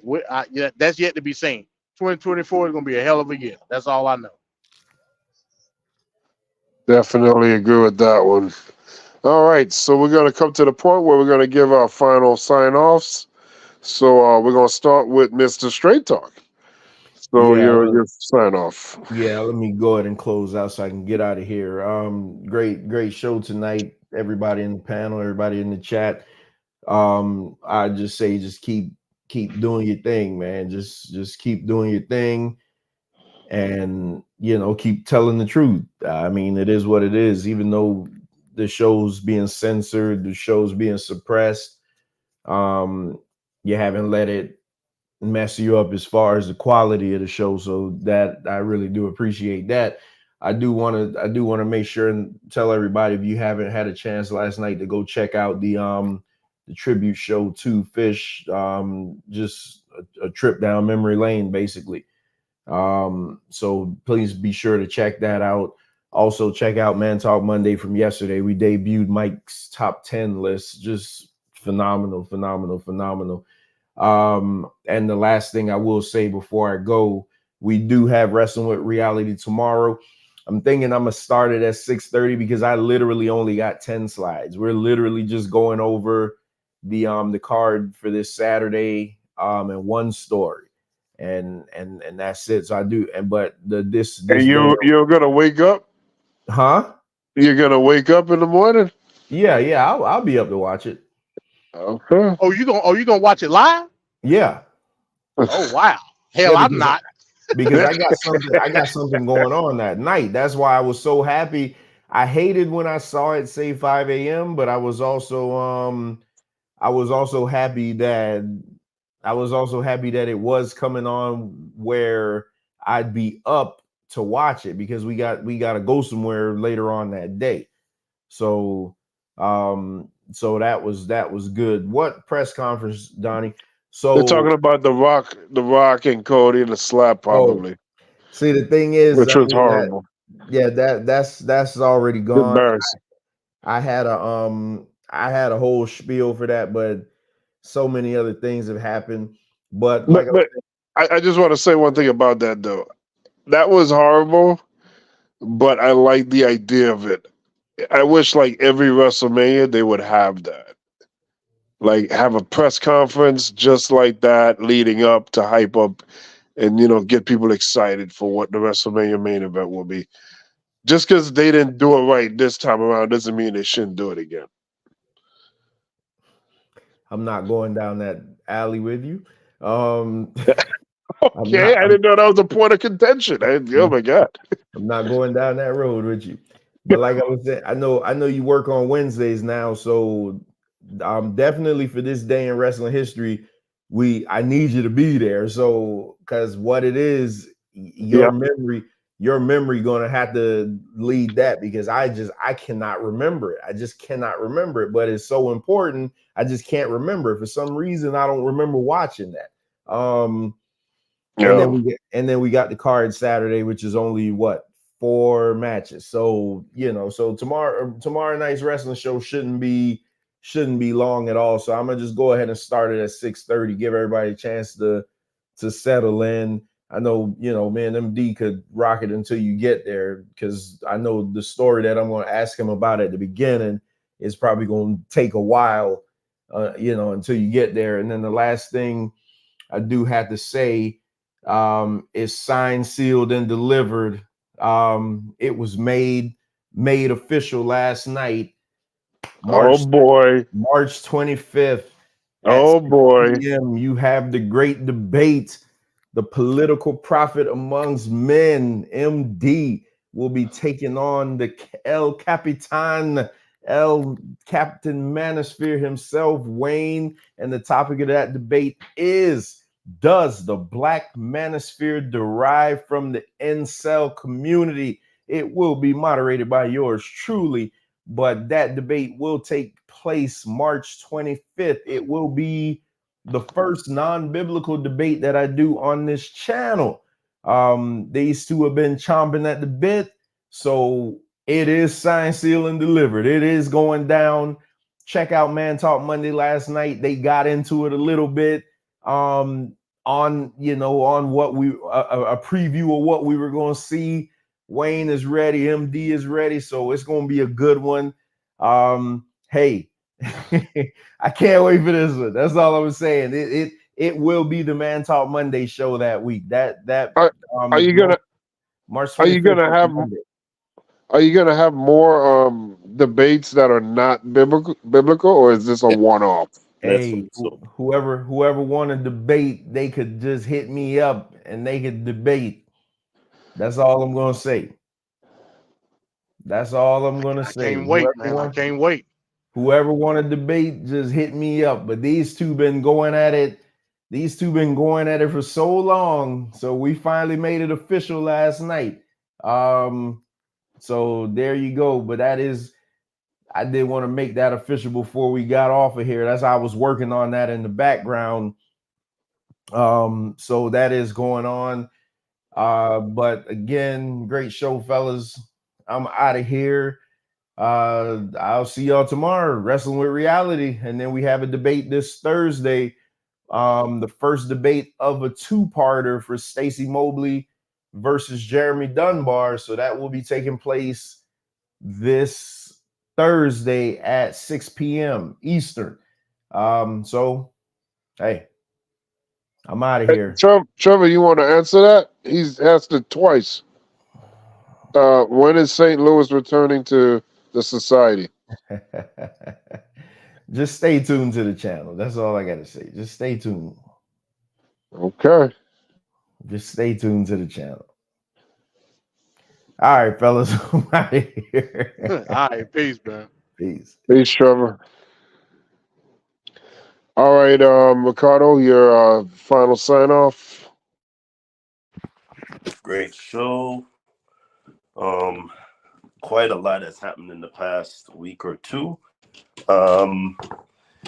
Just overall, nothing surprises me anymore. It surprises anybody that's regarding what we're seeing politically.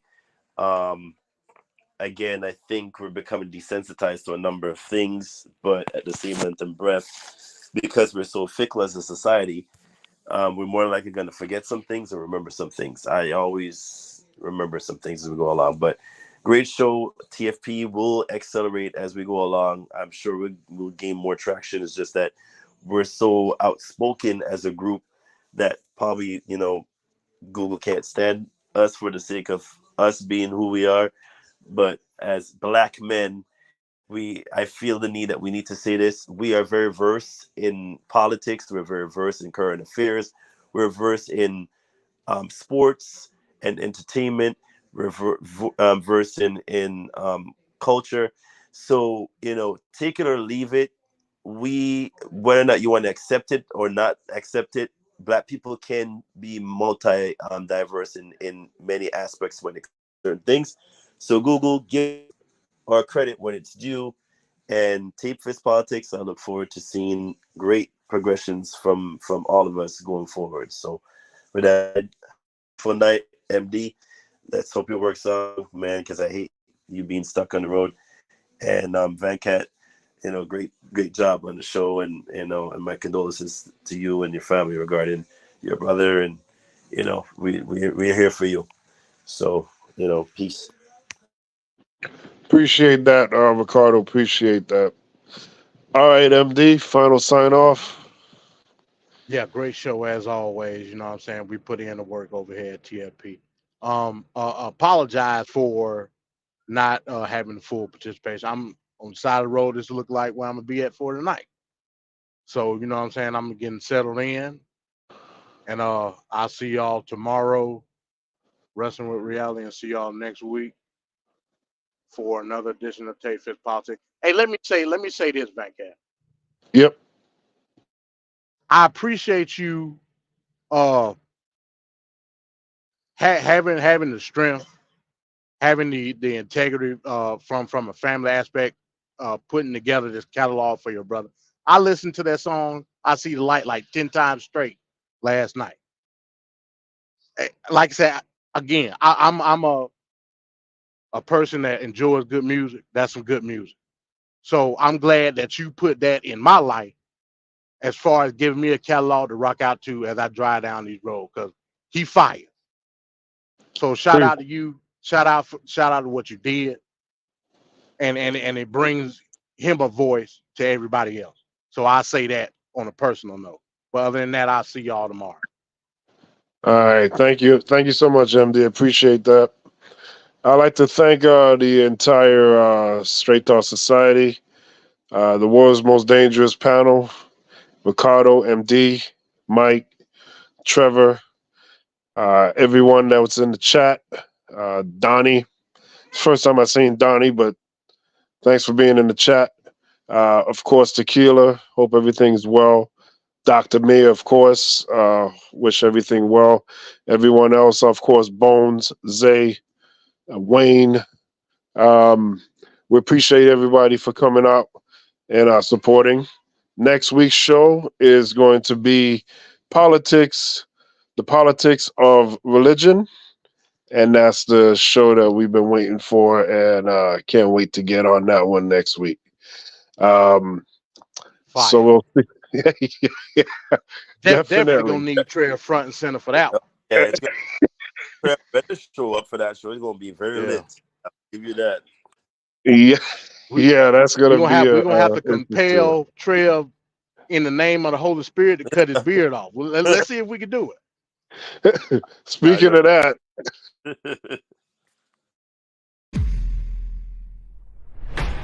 I'm gonna tell you something. Facial hair is not apostolic. However you want to cut it, it's compromise.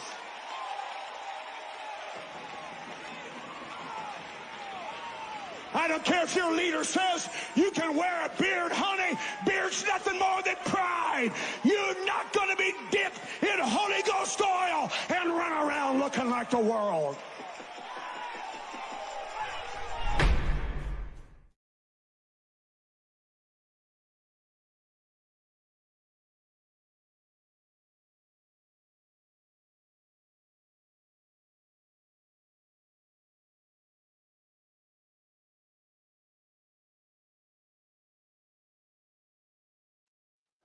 All right, so that'll be next week.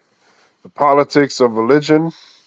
Yeah, I can't thank Ricardo, MD, Mike, Trevor. Can't thank the world's most dangerous panel enough. Whatever I do, I know they do it times two. Thank you, everyone, for joining us again on another TFP Tuesday. We'll see you next week. And until then, peace. Peace.